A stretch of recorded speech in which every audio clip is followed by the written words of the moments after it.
Hello, it's showtime.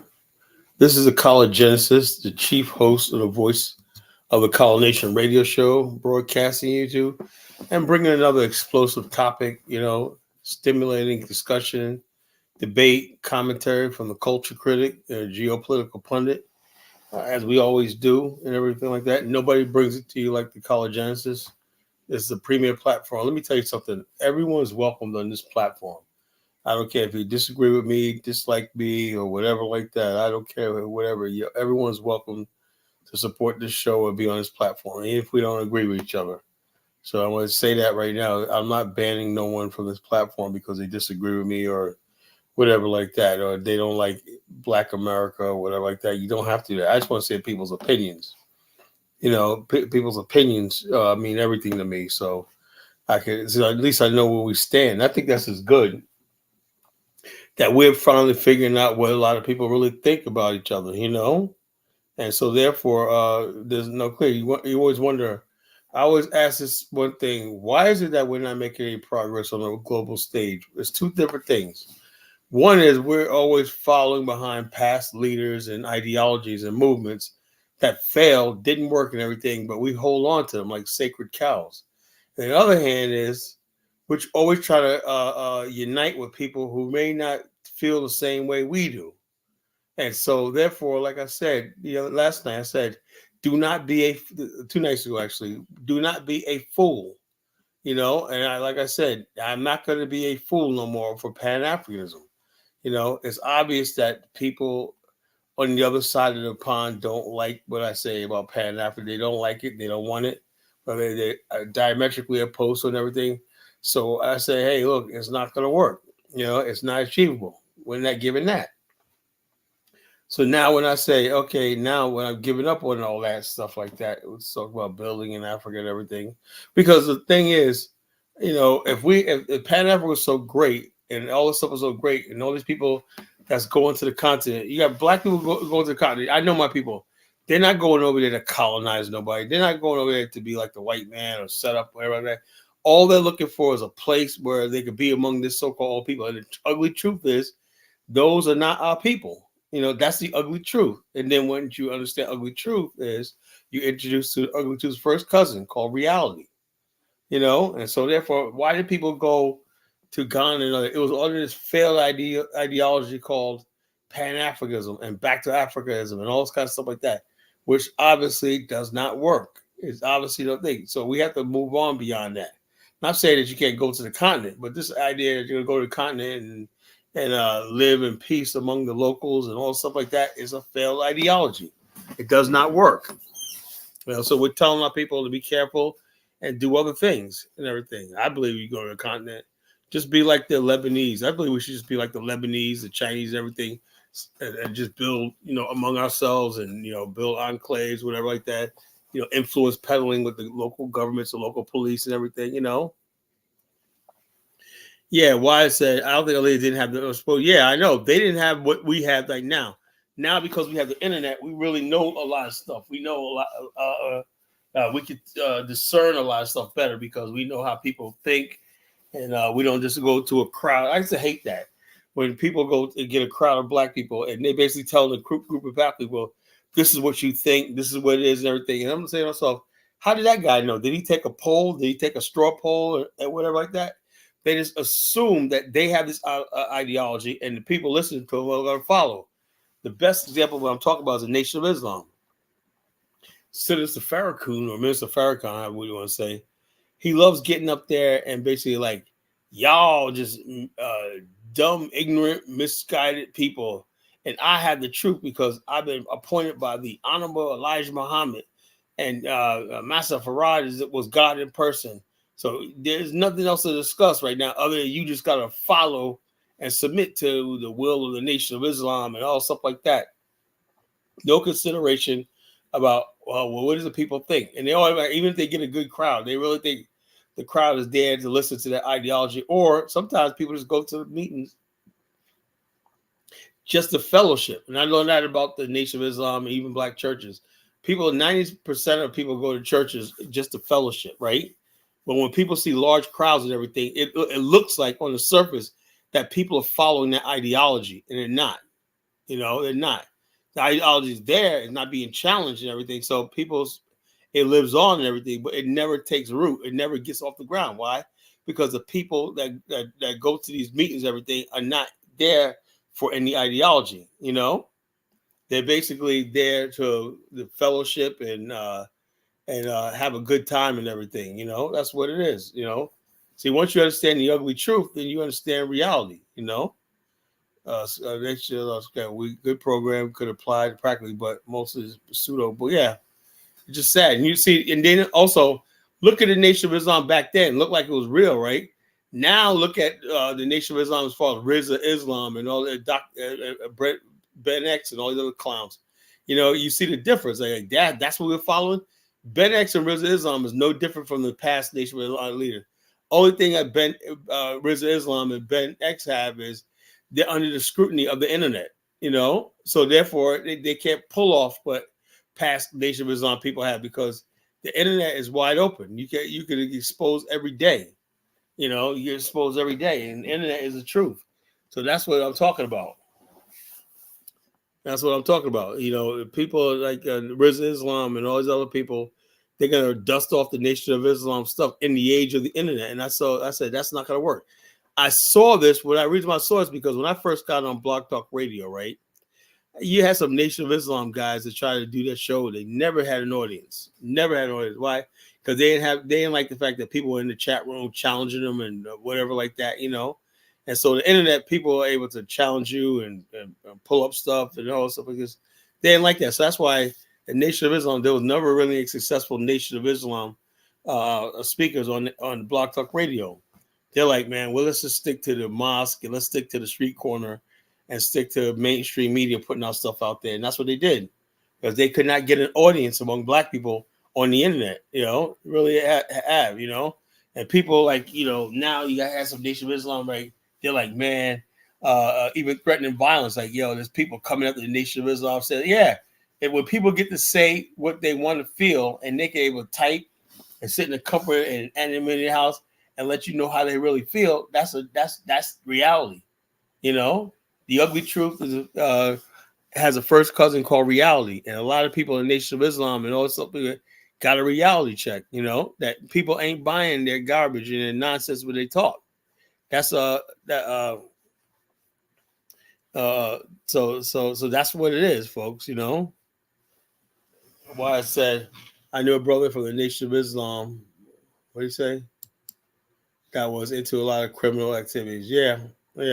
And be honest with you, a lot of people in the Nation of Islam back in the days, you ask yourself, back in the 70s and the 60s and 70s, there was a lot of Nation of Islam people that were into crime. A lot of criminals joined the Nation of Islam as a cover, as a cover for things. Not saying the Nation of Islam is about that, but a lot of criminals were able to do that. But they can't do that nowadays because of the social media, people expose them. But people were able to get away with it back then, because no one said anything, The only information came out of the final call in the newspaper, Muhammad Speaks, whatever. Other than that, there was nobody saying anything, whatever like that. And then when they had the letters to the editor and whatnot, that was carefully chosen what got printed as far as dialogue and discourse. There was no Nation was on debate societies, and this guy is just like, this is a word, blah, blah, blah, show up and pass out the collection plate for the donations, Now, with social media, they're under scrutiny. Social media is the truth. I'm proud of the fact that when I got on Blog Talk Radio, I've been on social media for like 18 years now. And I'm proud to say that I have never been challenged to the point where I feel like I give it up or I've been exposed to everything. My message, the College Nation, College Genesis, has stood the test of time for 18 years now on social media. No one's ever come here and blow me out the door, whatever. Okay. Now, does it mean that everyone's going to follow me? Look, I'm in the age where, people automatically can basically vet me and come at me and stuff like that, or just say nasty things about me and stuff like that. And I can't do anything about it because I'm a product of the internet, I didn't have a pablum or a pulpit to preach about ideology before a captive audience, and that's what happens. These past leaders had captive audiences, right? So what they were saying was never really challenged. You know, I've been challenged ever since I got on social media. I got people coming at me and hate me and stuff like that, and I'm not saying anything right. And they know a lot of stuff I'm saying is the truth. But that's the whole thing, I'd rather do it like this than be some leader that nobody that just basically goes and don't take any questions, and this is the way I is, like Umar Johnson. He doesn't go on a thing where you could visibly debate him back and forth or discuss with him. It just, I'm Dr. Umar, blah blah blah blah blah blah blah. And the bottom line, he pretends like he doesn't hear this criticism, or he ignores it. He don't react to criticism or legitimate criticism about himself. So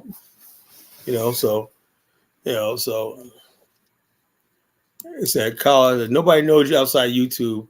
The pro whack and African clowns wannabes. Yeah, that's okay. You could say like that. Nobody nobody knows me, whatever. Like, that's good. That's a good thing. I know I'm known where I think I need to be known, right here on YouTube, Facebook, and stuff like that. And I don't really consider myself a real Pan-Africanist, right? Because that movement has been co-opted by goofies and clowns and fools and whatnot. That's so about Pan-African. So you guys find something new, that guy Merck. I don't go around preaching no philosophy of Pan-African. I said that that's another failed ideology that did not work. So you got something else to say to that? See, when you basically take the ammunition from somebody, you take that weapon, call it, you a Pan-African goofy. Okay, I said, look, man, I've turned away from the popular ideology. Now, am I a Pan-Africanist? I have a colonation version of Pan-Africanism that I don't really disclose and everything like that, because I know people don't want to hear what I got to say. But as far as like the Pan-Africans that you may know and that you may have understanding of, I am not that. So that guy Merck, you got something to say about that? So the bottom line, people are like, oh yeah, Colin, you're it's easier to beat up on the Pan-Africans now because because the social media has the movie looking like stupid, so it is what it is, but I pivoted and said, something, I never really was a Pan-Africanist, I'm a black nationalist, I really believe that Pan-Africanism can help my black nationalist ideology and cause, right? But when that Pan-Africanism seems to do that and everything, and it seems like my people are losing from Pan-Africanism, right? I took a step back. As simple as that. I'm first and foremost about my community and my people. If Pan-Africanism movement's forward, I'll do it. If Pan-Africanism is no good and it's only hurting us and people exploit us, then I'll leave it alone. As simple as that. I have no sacred cows, all these ideologies and stuff like that don't thing, Liberia's a white man. Cause shut up. This is what I tell the dude's an idiot. He's want to rise out of me. You're probably a white guy yourself. The white man country, not a black man. Liberia has never had any white citizens. No white person's ever lived there, and never broke bread or there's no white mine. I was talking about Brother Mamani last night. And Liberia is the only country in Africa where you'll never see any remnants of white people there. No slave castles, no administrative buildings, none of that. All out West Africa, you see evidence of the white man being there, the slave castles and stuff like that, the old colonial buildings and everything. Liberia has none of that. So how can Liberia be a white man's country when there's no any white people there? Yeah, Malcolm X and Martin Luther King did make some mistakes, Malcolm X and Martin Luther King made mistakes. One of the things, one thing Malcolm X made a mistake was, right, he just went automatically assumed because he said we got all these people in Africa and all these people in America. He went by numbers of people of so-called color, right? But he didn't understand, like we know today, that these people that although they may be black or similar to us, even in the continent, Caribbean, South America, are not on code with us. They're not on code with us. So we had this idea that we're gonna have this reunion of people of color and all stuff like that. And it did not work because in the modern sense, the majority of Africans don't see themselves as black. The majority of Africans don't like Black America. They do not want to see a Black America rise. They don't want to see Black America doing well. They're envious and jealous of Black America. And so the bottom line is Malcolm X didn't have to do it. Then we have Black people in America trying to destroy Black America. We have the gangs and the people that put out filth and trash, everything that deliberately sell us out. That wasn't around in Malcolm X's time. He didn't have to deal with Bloods and Crips. He didn't have to deal with gangster rap and all stuff like that, you know? First of all, he said Robert Finley. Robert Finley was a friend of Paul Cuffey, right? The idea of Liberia was already like 200 years old. Paul Cuffey went to Freetown and everything, but he died before he when he came back, whatever like that. So this guy Robert Finley, his friend, pitched the idea to some influential people about building a homeland for the black people in America, or free blacks in America that wanted to live among themselves and everything, govern themselves. That's how he was a white man who helped with the founding of Liberia, but he didn't find Liberia. The idea was already there, even as recently as Paul Cuffey, that was in Freetown, you know? So please do your homework and everything. When you come up here, freaking know what you're talking about, you know? They always want to give white people credit for something, you know? They didn't give credit for that. Let me tell you something about who built Liberia. Men like Dr. Drayden, Dr. F. Ford McGill, one of the most educated black men in the world, head of the Chesapeake Liberia Trading Company, Joseph Jacobs Roberts, you know, Randolph Cooper, you know, Hillary Teague, all these John Day, all these great black men who built Liberia, whatnot, from the Elijah Johnson. So the bottom line, those are the men who built Liberia, you know, Stephen Allen Benson. Those are the men who built Liberia. You know, it wasn't no freaking white man, you know. I'm not gonna let people sit here and try to steal the legacy of our ancestors and whatnot because you want to make it seem like white people did everything, try to discredit Liberia. You know, you can't do that. You go, I mean, remind somebody, they say, you go to Liberia, you feel that Liberia is really a black country. You know, you don't feel the remnants of Europeans and settlers and everything there, you know, because they don't exist. So try again, that guy Merck, you know. No, bottom line, he didn't go back begging. The bottom line at the time, fool, is the fact that at the time, this was the height of the transatlantic slave trade. They needed the U.S. Navy to guarantee safety across the Atlantic. That's what the hell was, you know. The United States Navy helped build Liberia because they guaranteed slavery. Also, that coast of Sierra Leone, Liberia, was sometimes raided by slave traders, you know. So the U.S. Navy was basically instrumental in helping that, you know. So I'm not going to lie about that. Yes, the United States Navy played a role in Liberia's early security, but ultimately the Liberians that did it themselves, you know. So you want to give the white man the credit. It wouldn't be no Liberian. What do you want, a medal? You know, what do you want, a medal? You know, that guy Merck is a freaking white guy. I'm about to get him out of here. I know he's a fucking cracker. You know, let me get him out of here. Let me get him out of here. He's banned for a little while. And if he steps up again next time, he's going to be banned permanently. That's the way I'm rolling right now. I can't deal with ignorant motherfuckers anymore, you know?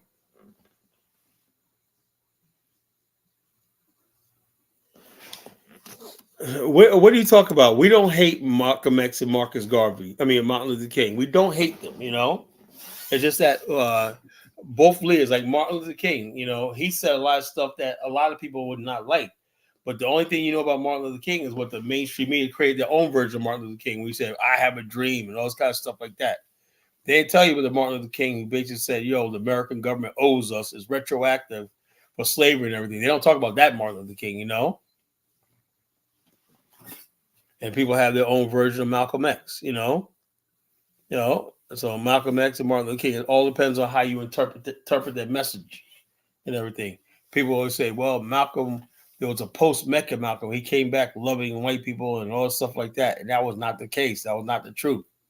You know, he just he got out of the idea that all white people are devils. He did not say that, we're going to live in a colorblind society. They changed his views. So it all depends on who you're talking about when you mention these men. Some people want to make Malcolm X out to be a post-racial Malcolm, and he went to Mecca and saw people of color and white people fell together, and that Islam was the answer to black people's problems and everything. That's not the case. That was never the case. That was never the truth. So when people put that post-Mecca Malcolm and everything like that, they try to fool people and think, yeah, not Malcolm X, you know, believe whites and blacks should work together. He said, look, black people should work together, right? White people could be friends, but they can't join us. He said that.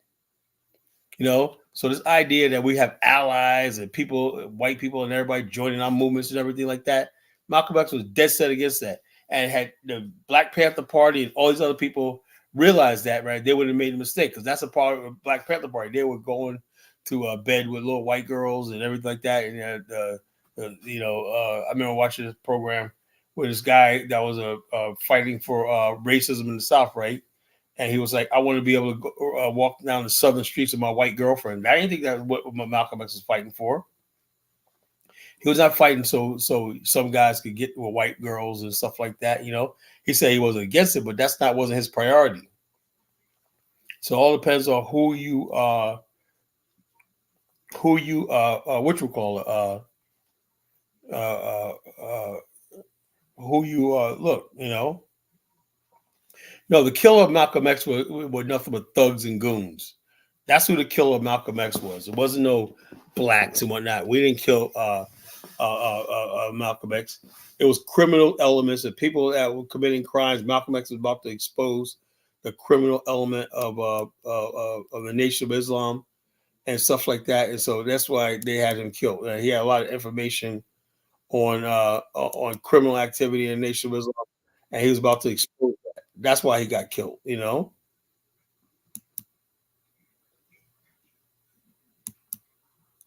So I'm looking for something, folks.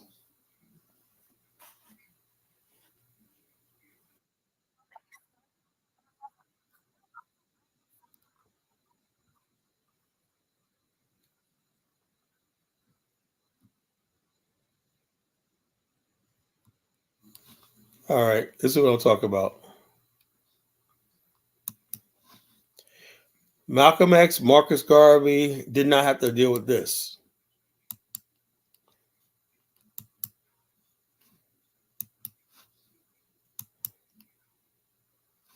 We live in a different age. That we're all facing and need a solution. Because when you have never met a person, you can never know the true color of him. Thanks for watching. While some of the opinions here might be offensive, they provide valuable insights into how social media culture shapes perceptions about African Americans around the world. I'll see you in the next video. Hi, Hi, how are you? I'm fine. I'm doing What's your good. name? Alain? Okay. What do you think about Black Americans girl? Or the Black American girls? What I think about, they are hot. Yeah, they're hot. Uh, They got some good vibes, and they are sluts as well. you like them? A little bit. I can't say I dislike them, but uh, how can I say it? They are good. They're good. They got some good vibes. You like them? Yeah, Admit it. yeah, I like them. I like them. Will you marry one of the No, Black no, American girl? I Why? can't. You like them, but you can't marry them. No, to like them is the different from loving them. I can maybe stay with them, do some drugs, and do a lot of things with them, but I can't take like a Black American as my wife. No, I can't do that Why? Why? because I don't like their culture. They have been injected with a lot of things like they think themselves as queens. That's the first ones, and the second ones, I don't like their how they let themselves 10 to 10 everyone, even if it's like her the ugliest one who will let herself 10 out of 10. Yeah. I think that is good to think to to take themselves as queen. No, would you? Let me ask you something. How do you rate yourself on 10 on the scale of 1 to 10? How do you rate yourself? I'm queen by myself. Yeah, you're Yeah. queen. Like, Yeah. how would you let yourself? Maybe give marks out of yourself, like 1 or 10. Are you 7? Are you 8? 1 to 10. Like rate Right now, right now. rate of what? Yeah, like give yourself like points. Yeah, Points of what? you like beauty or pretty or yeah. Okay. You all nice. No. You all Like 7. You would let yourself a 7. Yeah. Okay, how would you let yourself when you maybe let me get it too tricky. Or how can you let yourself when you are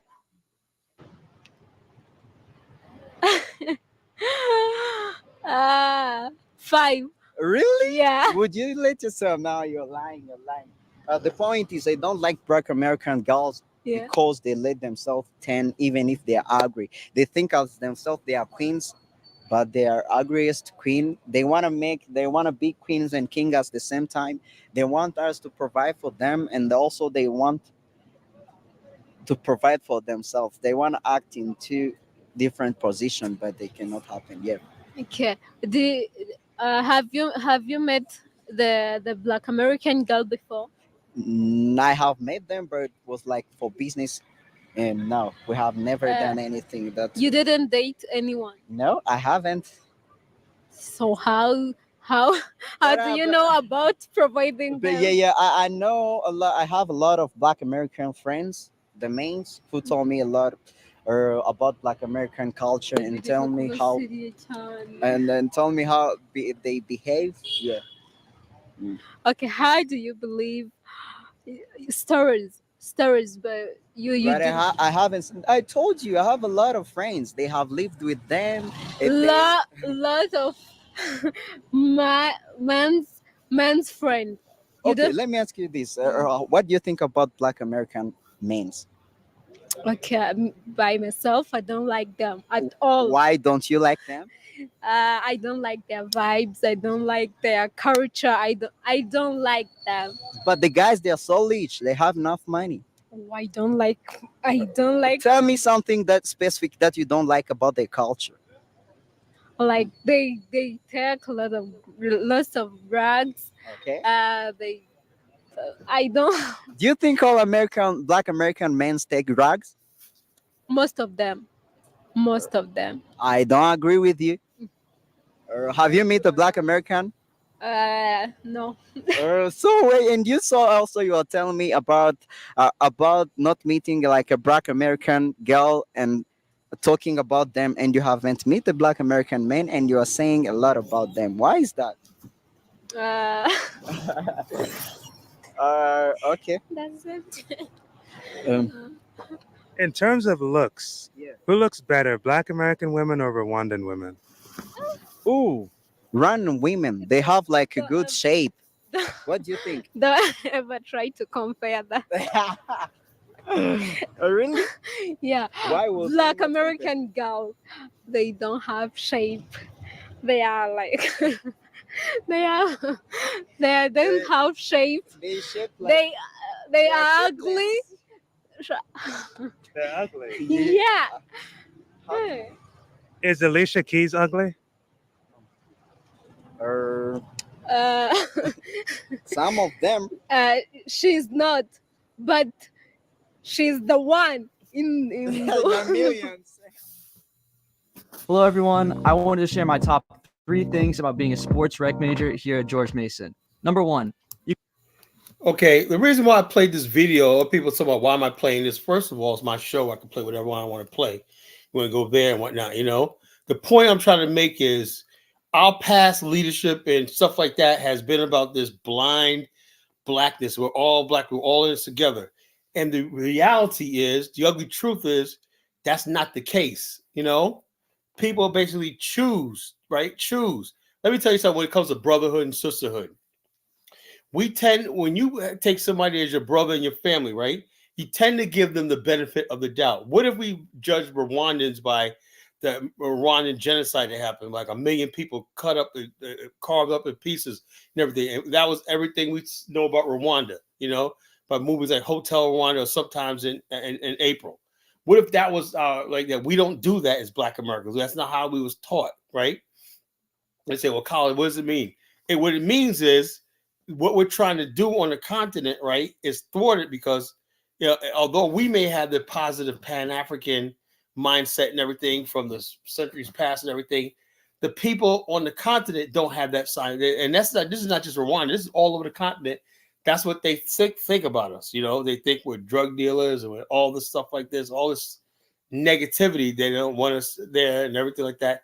So when we try to make the case to white America that we have alternatives and everything, they could basically say, you know something, they could play and say, look, they don't want you in Africa. We got you trapped. White people love that. White people cheer great when they say this. They say, look, black people, you thought you were going to leave us and you're going to go on your own and everything. I got blindsided with this shit, because I'm like trying to make the case to white people that we got an alternative. We got a Wakanda waiting for us in Africa. We got to love our people and go home to our people and everything like that. And the truth and the reality is white people say, nope, we made sure to put images out there because what I did know is that white people used to always preempt the image of black people all around the world. For example, in Japan, right? White people used to sell the Japanese minstrel shows, minstrel films, and sambo dolls, and also that, and it became popular in Japan. They got with Japanese writing and everything. So therefore, the image of the black people in Japan for decades was negative. And white people did that on purpose. Same thing they did in Vietnam, whatnot, where they was telling the Vietnamese women that black men had tails. So that whole went against the whole thing of these are fellow people of color and all this kind of stuff like that we were led to believe by people like Elijah Muhammad, like the dark races got to get together. And the bottom line is that was not the case. That was not the case. These people don't care anything about us. And then when the Koreans came to America, there was tensions between black people in America and the Korean community, violence, right? And people were like, I thought we people of color should be united together. United against who and what? Who and what? And so the bottom line is these same people of color don't share the same view. Our past leadership has always taught us this idea of third world unity, people of color, and the white man is the people of color are the majority, because like there was this real people called people of color, So the bottom line is this. The bottom line is, Merck, shut the fuck up, You always got somebody here that tries to like defend white people and stuff like that. They're the ones that basically started this race war stuff, this stuff about black people. And they did that. That's the truth, And I'm like, let me get him out of here. Get the hell out of here. Get the fuck. You're permanently banned. You're out of here. I'm not gonna play that shit. I'm not gonna play that shit. You are done. You think I'm a liar? If I'm a liar, hey, don't listen to my show. Simple as that. But the bottom line is our past leaders have never prepared us for this world. This world, people are very nationalistic. They're very tribal. They're very selfish and all stuff like that. We were not prepared for this, the immigrants come over here. They're not trying to join with Black America like this. They're coming over here for themselves and everything like that. They can give a damn about Black America, our plight, our struggle, and everything like that. They don't want to join with us. They tend up joining with white people in America, So it is what it is. So, but like I said, the point I'm trying to make tonight is our past leaders and everything, the people we've been going by all this time, have always basically told us that we're people of color and blah, blah, blah. We just have to be worried about white people and everybody else is a fellow person of color, ally, and all this kind of stuff like that. And we're seeing now in 2024, that was a lie. That was a mistake. Our leaders meant well back in the days, but the bottom line, that's not reality,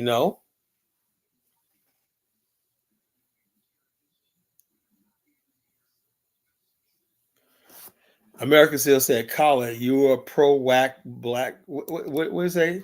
Pro-whack black powder is called this, not white people. First of all, what did I say? White people cause all this? I said that we basically bought into this pro-black people of color ideology and everything like that, because what we did try to do is we thought the white world was united and they weren't. And so therefore we thought we could build a black world united based on race and everything. But they didn't realize that the white people went to war against the Germans, the Russians, and all this stuff like this. So the white race was never united like we thought we were. So I don't know how we thought that we were going to basically unite with all these different black people and everything like that. Someone's going to say, no, I think we could do it our way. I think we could do better. I don't want to come under no Pan-African umbrella. We didn't see all that, or we didn't see it. We refused to to acknowledge that, and that's why our people got in trouble. We're like, damn, how come all these leaders and everything like that failed? Why is it that we have nothing on the continent and everything? We have no real connection to our ancestral homeland, because we assume that just because they're black, we're black, and they got governments and everything. Malcolm X was wrong about that. He talked about all these independent black countries and everything. They were going to make a pact on Black America, and he was absolutely wrong about that. He was absolutely wrong about that. He was 100% wrong about that. He miscalculated, misjudged, and overestimated the African independence movement. Look at Amsterdam. No people ever unite on based on skin color. No, especially black Asians can.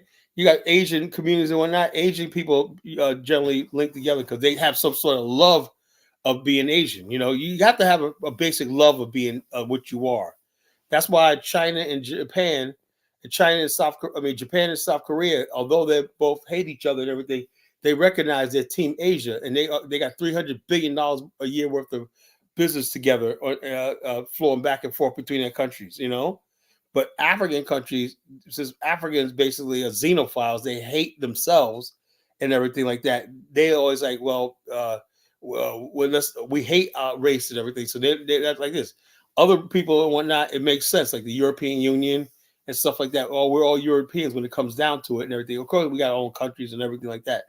African countries don't see nothing to unite because they don't have any basic love for themselves. They hate what they see when they look in the mirror. And that's the truth.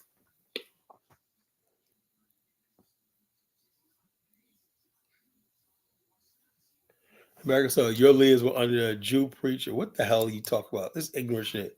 Were under a Jew preacher, a Pan-African scheme while leave America, while they claim that America. I don't know what the hell is he talking about. I think when people talk about don't like America, they're talking about an ideology, They're talking about an ideology. They're not talking about the physical place itself. Asians is not, yeah. Well, first of all, yeah, I know China hates Japan, but get this. China, let me have to pull out some receipts for Ant now because he's a freaking moron. China and Korea hates China, but look how much business. Let me Google it. Let me go. Let me see. Trade, business, trade, and business.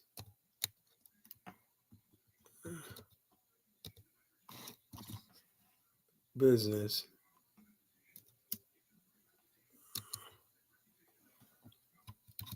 between between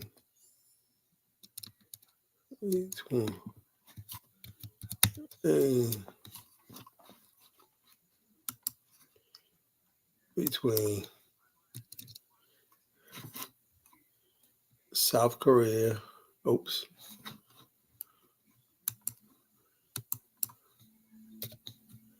South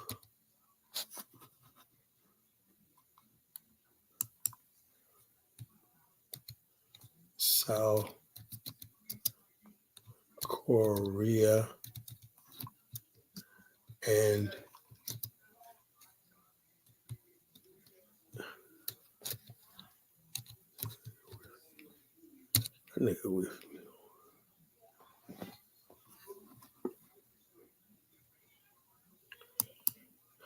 all right, South South Korea and Japan. Let's play the thing. South Korea and Japan. Let's play the let's play here. Let's have some education tonight.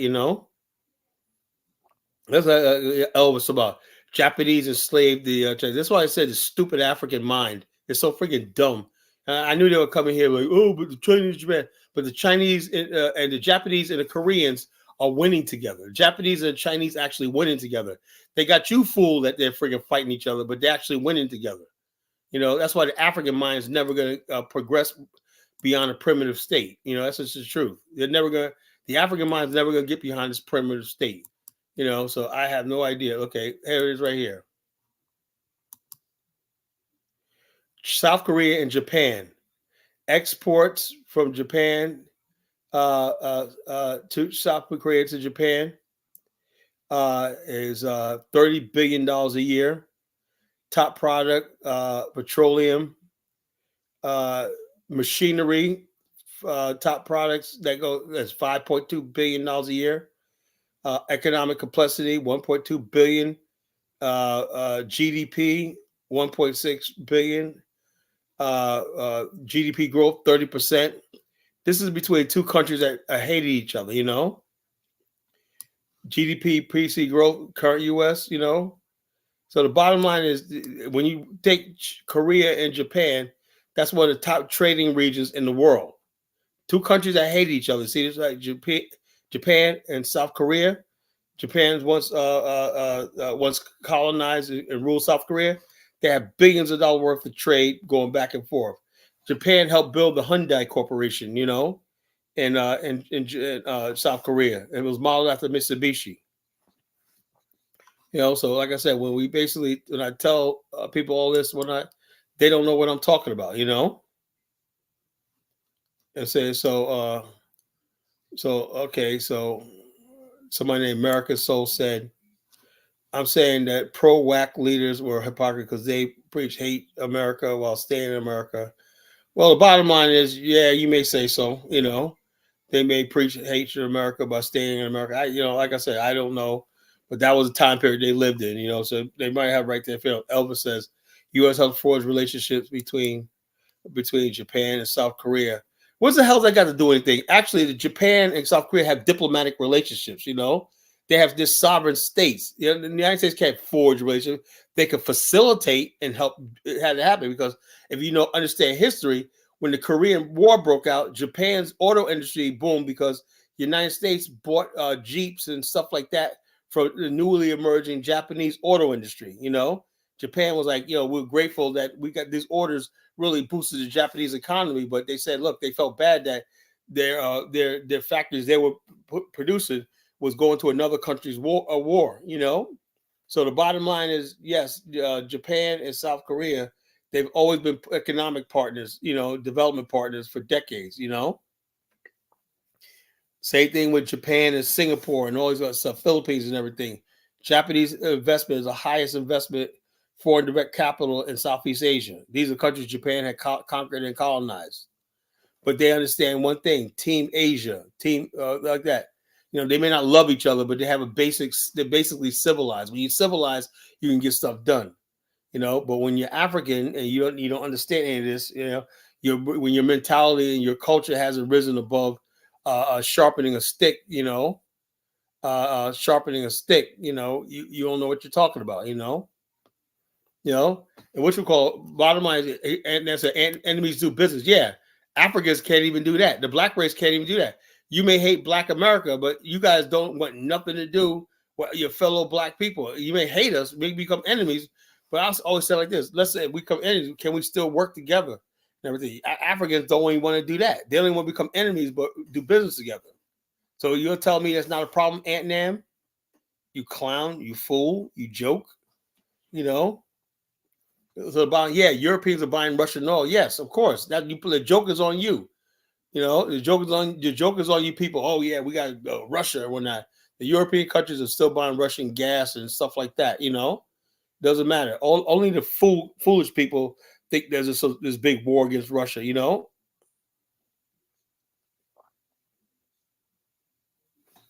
Yeah, no. They don't like constructive criticism. Whatnot. They think you're attacking them when you give them constructive observation, criticism. So the bottom line is, and also the United States was not building Japan post World War II. The Japanese built their country. Only thing was the United States occupation facilitated a lot of stuff and everything, and did help the Japanese rebuild after World War II. But you guys make it seem like the Japanese or the United States came there and just built Japan. While the Japanese stood by and said, "Thank you, Mr. White Man. Let me build my country." Shut up, Elvis. You don't know enough about history. You're not well read. You watch a couple of videos and you think you're educated. Don't you know? I know when somebody's actually well read and somebody that gets their stuff off of YouTube and videos. Japan is a country I've studied with books. I studied more Japanese books than I did African books. I studied that country inside and out, its whole entire history for 1,000 years. I know all about Japan. I know about modern Japan. medieval Japan, feudal Japan. I know it all. So the bottom line is, yeah. So Asians are naturally Pan-Asian because they're a region. And when this fool says there is no black race, it's a social construct.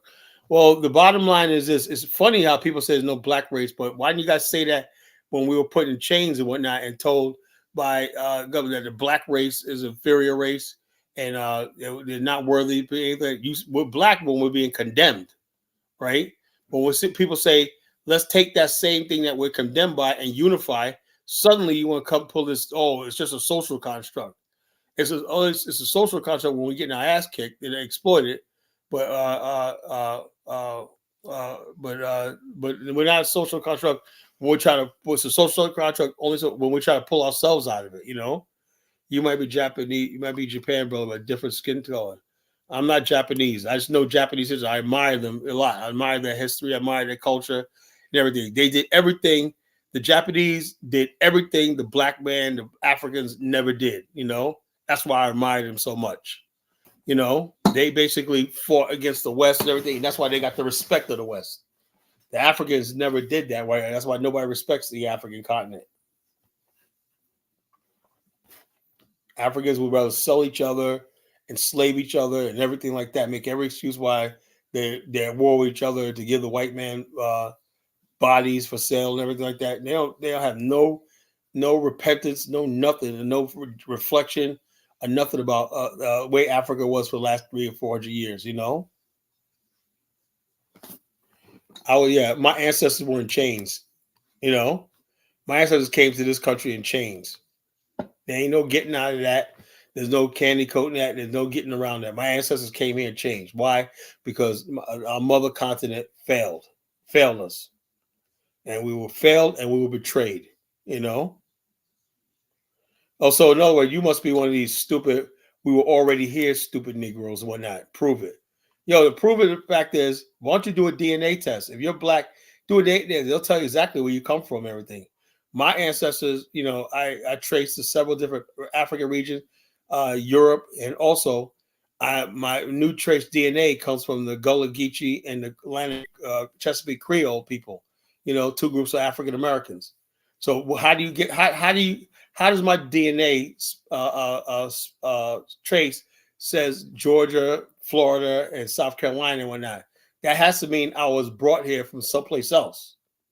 And I'm 1% Native American blood. So any other region inside the United States and whatnot, I'm only 1% Native American, right?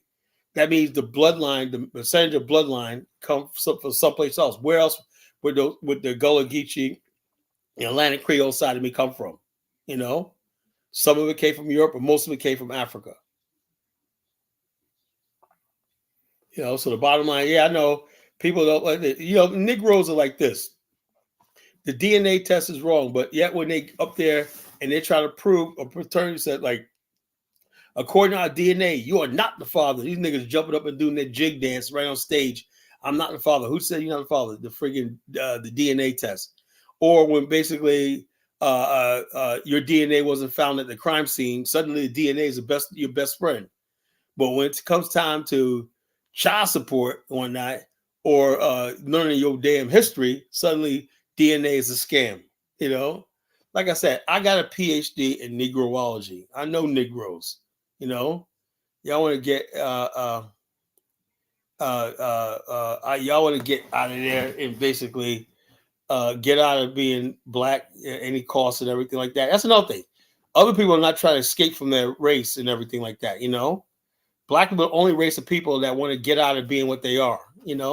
So that's why there's no unity. And the bottom line is, who would have ever known? Could Malcolm X, Marcus Garvey, and Martin Luther King predict there'll be a large percentage of black people talk about their Native Americans and they disavow their race ancestors? I look at old movies from like the 70s.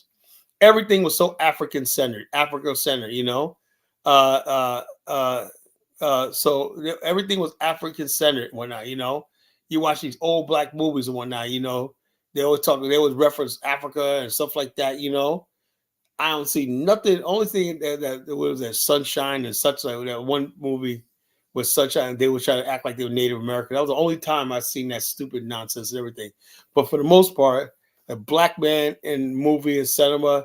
I remember Blackula. Remember the movie Blackula, William Marshall?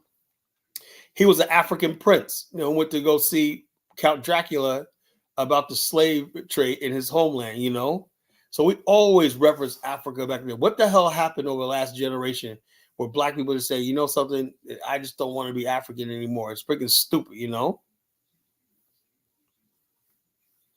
So past that Native American, I don't know what but yeah, I was never told I was Native American. Jonathan Miller, I seen a picture of you. You're not Native American. Why all these big lip Negroes, nappy head, talk about that Native American? What the hell is up with that? I grew up with Native Americans. I know what they look like. And Negroes are no different. A Negro is an African, a black African just hates himself. The American Negro is a black African who hates himself. He wants to be anything but other than what he is. See, Marcus Garvey, Malcolm X, and Martin Luther King did not have to deal with that dynamic. Yeah, some people always say, yeah, we got some Indian blood in us. That's always been in Black America, right? But for the most part, most people realize their ancestry, they're Africans, they're black people, they come from Africa, so this is, I don't have no idea what my African name was. All that was lost. But I do know which we call I am from Africa, and you can't say, I hate when people say and tell me what I am.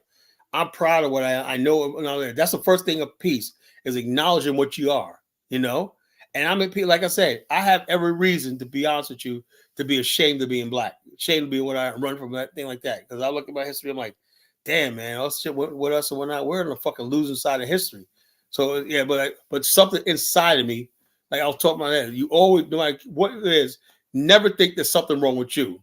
If somebody makes you hate yourself or whatnot, hate the thing that makes you hate yourself.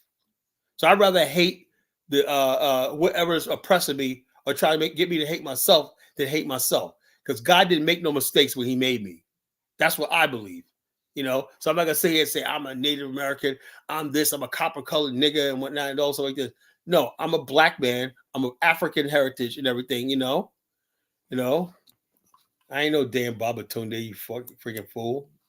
I'm not no damn Nigerian. So the bottom line, I'm African American. I don't need an African. I adopted an African name. That my name is adopted African name, but that doesn't tie me to the African tribe that I named myself after. So the bottom line is, that's what I did. Back in the days, I chose an African name as my last name legally, and I also basically used to practice things like Kwanzaa, and I used to study African history and stuff like that, and art and everything. And so that was my contribution looking back. Do I know my real African heritage? No, I don't think it's important. Because if it was important, I would have never lost it in the first place. So I can't stand when people tell me I got to reach back and find my African. No, I'm sorry. Africa does not deserve that. Black America is what built me. This is my reality. Black America is my reality. Now this is Baruti talking about Bantoid or Bantu. And none of that does anything for me. Nothing. So Mr. Cat, you have several tribes that mix with the Africans that came over here. You got a reference, you got a proof of that. You got a peer review reference like that. People say stuff, but they never can provide any proof. You got any proof of that, or just conjecture and speculation?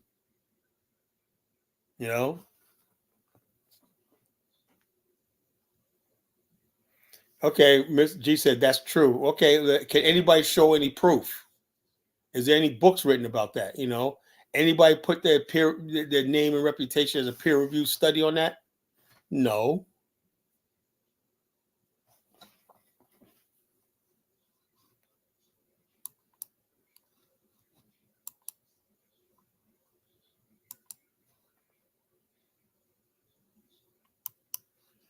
So in other words, basically, it's saying the white man, the DNA is the white man.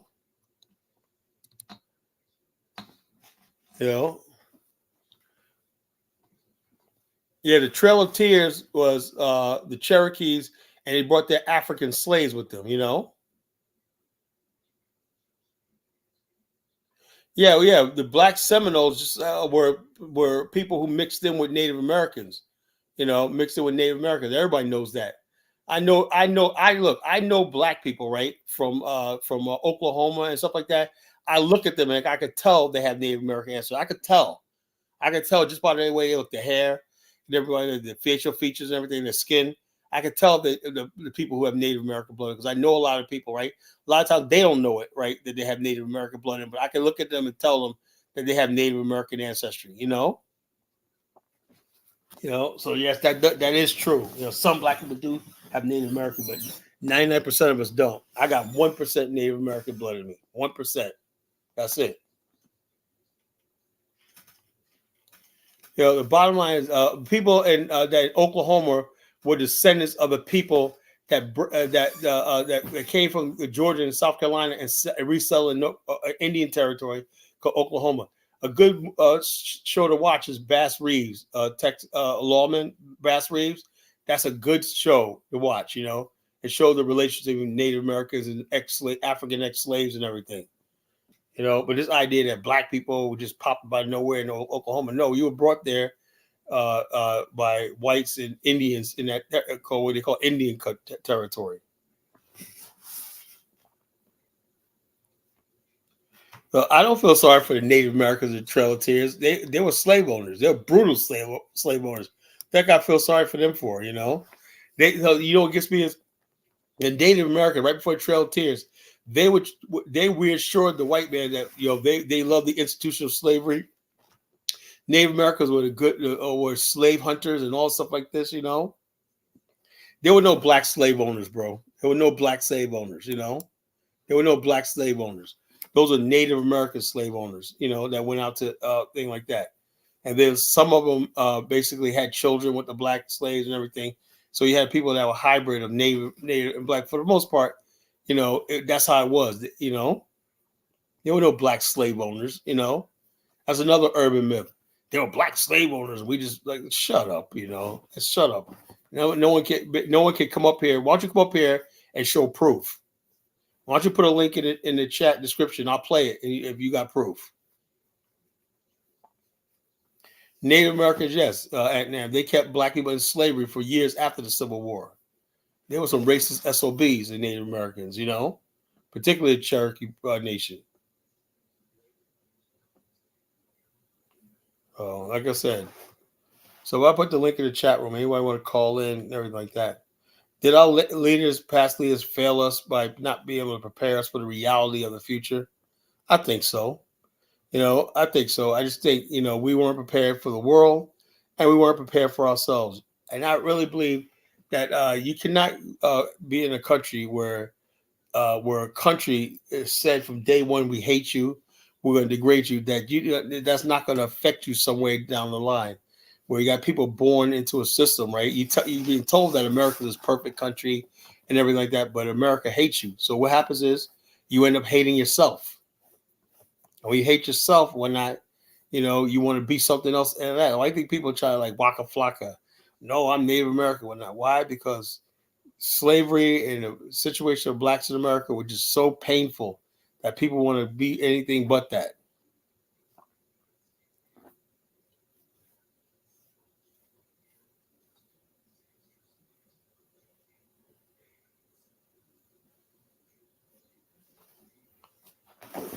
He said John Carlos Stanley was a Black slave. Well, dude. By times, in his case, people purchased their family members. There were free Blacks who purchased their family members to protect them from the institution of slavery. And they built land and whatnot, and they were living free. There was no evidence that Black people engaged in chattel slavery with other Black people. Yeah, that was common for free Black people to come up with the money and purchase somebody's bond and take them out of captivity from the whites and be the legal owner to protect them. That was common sense, but there was never any institution where Black people were basically systematically brutalizing, breaking down Black people and everything like that, fellow Black people. That's never happened in the history of America. So you take one or two incidents where Black people own slaves that were family members or whatever like that, relatives, and make it seem like black people were friggin' slave owners, you know.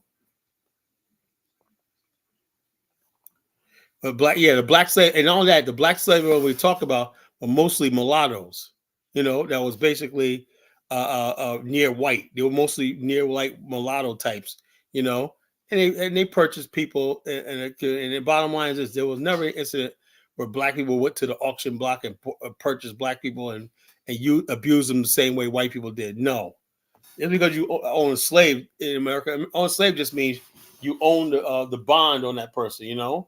That don't mean that you would basically had them working on it. Not all slaves were in the field working brutally. Some slaves had a lot of freedom. You know, they walked around town, everything like that. They wore nice suits and ties and everything.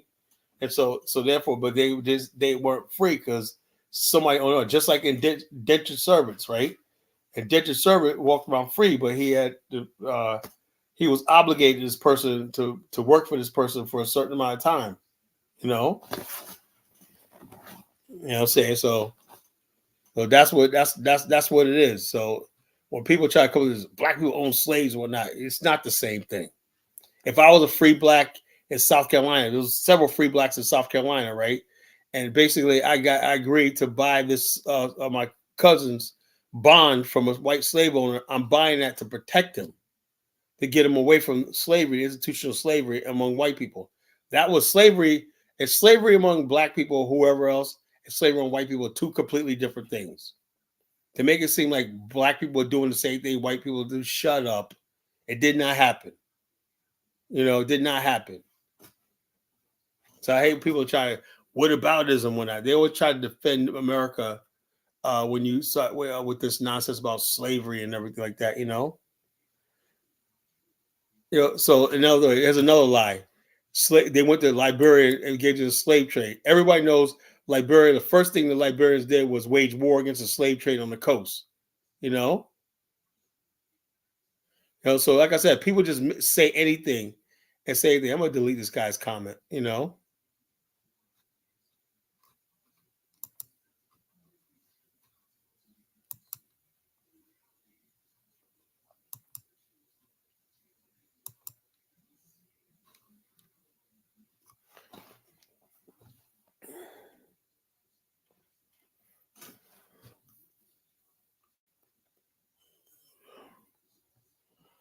So I put the link in the chat room. Anybody wants to call in, they can.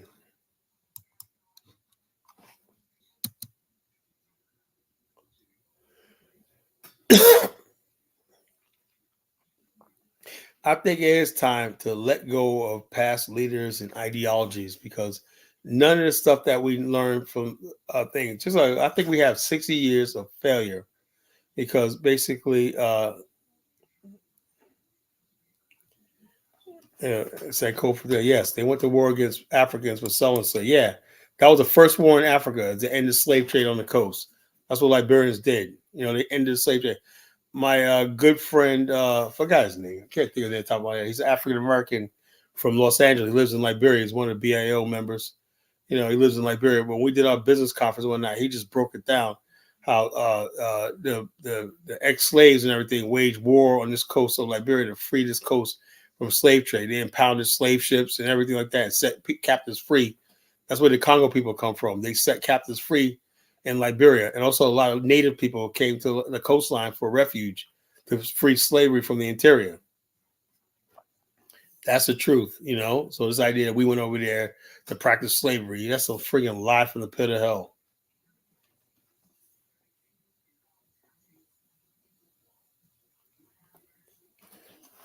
So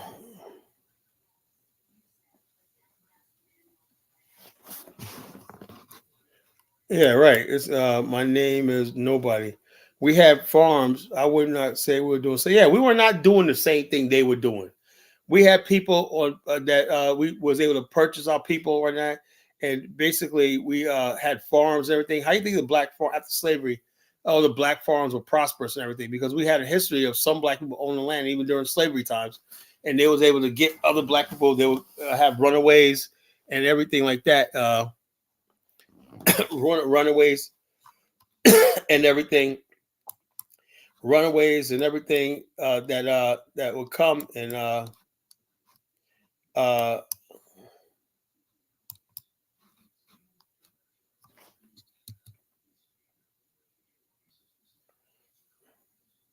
runaways and everybody that would seek refuge in these black-owned farms and whatnot, plantations and everything. Nothing was like working for a white person in the South and everything. That was the worst you could be. In fact, there was some whites who owned slaves. They treated their slaves really nice and everything, gave them perks and privileges. And there's some whites that basically like were the worst. You feared. Like, let me give you an example. The worst fear you could do if you were a slave, let's say in Virginia, is be threatened to be sold to Louisiana or Mississippi. That was the worst thing someone could say to you. We're going to ship you to, like, let's say you have a slave deal that came up from Mississippi, and they say, I want a slave. Right? That was your worst nightmare, was a plantation owner from Mississippi and basically wanting to be a slave owner, wanting to be a slave owner. I'm not trying to humanize a slave owner, I'm just trying to say there was many different degrees of the slave owner, but it's still a brutal, dehumanizing situation, We were dehumanized, so we have to realize that. And not all levels of dehumanization was the same, Yeah, being sold downriver, Yeah, being sold up. I got sold downriver and whatnot, So the bottom line is this: you did not want that to happen to you, because life and everything like that. Next thing you know, you went to a whole new plantation and like, well, welcome to this plantation. I know you had privileges in the last place and everything like that, but guess what? Y'all ain't shit. You're gonna work till you're this, and we're gonna like this, and they're gonna tell you how much lashes you're gonna get. They're gonna tell you your rationing of food, blah blah blah. Welcome to such and such land. That was the reality of slavery. Everybody's slave was reality. The worst fear among slaves, right, was the auction. That was the worst fear among our people in the slavery time, was the auction, because they didn't know where they were going to be sold, where were they going to take it to, and what was going to happen to them. They had no thing, They knew they were never going to see their family members again, stuff like that. So that was the worst fear of any slave owner, a person enslaved, was the auction block. The day of the auction. That was the worst. They said that was the worst time period. People were literally living in fear, of that day of the auction block. We're gonna have a general auction. Let's say the slave owner needs to raise some capital or whatever like that. So he's gonna let a couple of his slaves go to the auction to raise money, And that was their worst fear, because they didn't know what was gonna happen to them ever again, They didn't know where they would go, wherever like that. They had no choice of where they went and everything like that. Usually when people go from one plantation to another, their life is usually brutal. It's never people go from a plantation into a better life, It's always because people need harder labor and stuff like that, So harder labor and more brutal conditions, That was the truth. All right, go ahead, Elvis. Yeah, I mean, I'm just listening to you. You know, I don't know if I have too much to say right now, but the main topic of conversation tonight is about the leaders and ideologies. I mean, you are once a Pan African, right? You had that ideology. Oh yeah, I still am, but I know that it's not practical, I'm Right. not. It's not practical. It's not doable. It's not doable. I still believe in it. I know, because I know Pan Africa is actually the only thing that's going to free the black race, but it's not. I can't, put my eggs in that basket anymore, because it's not doable. Yeah, but let me just say this though. Shout out to Ikembe Mutombo, who passed away today. John Amos, who passed away.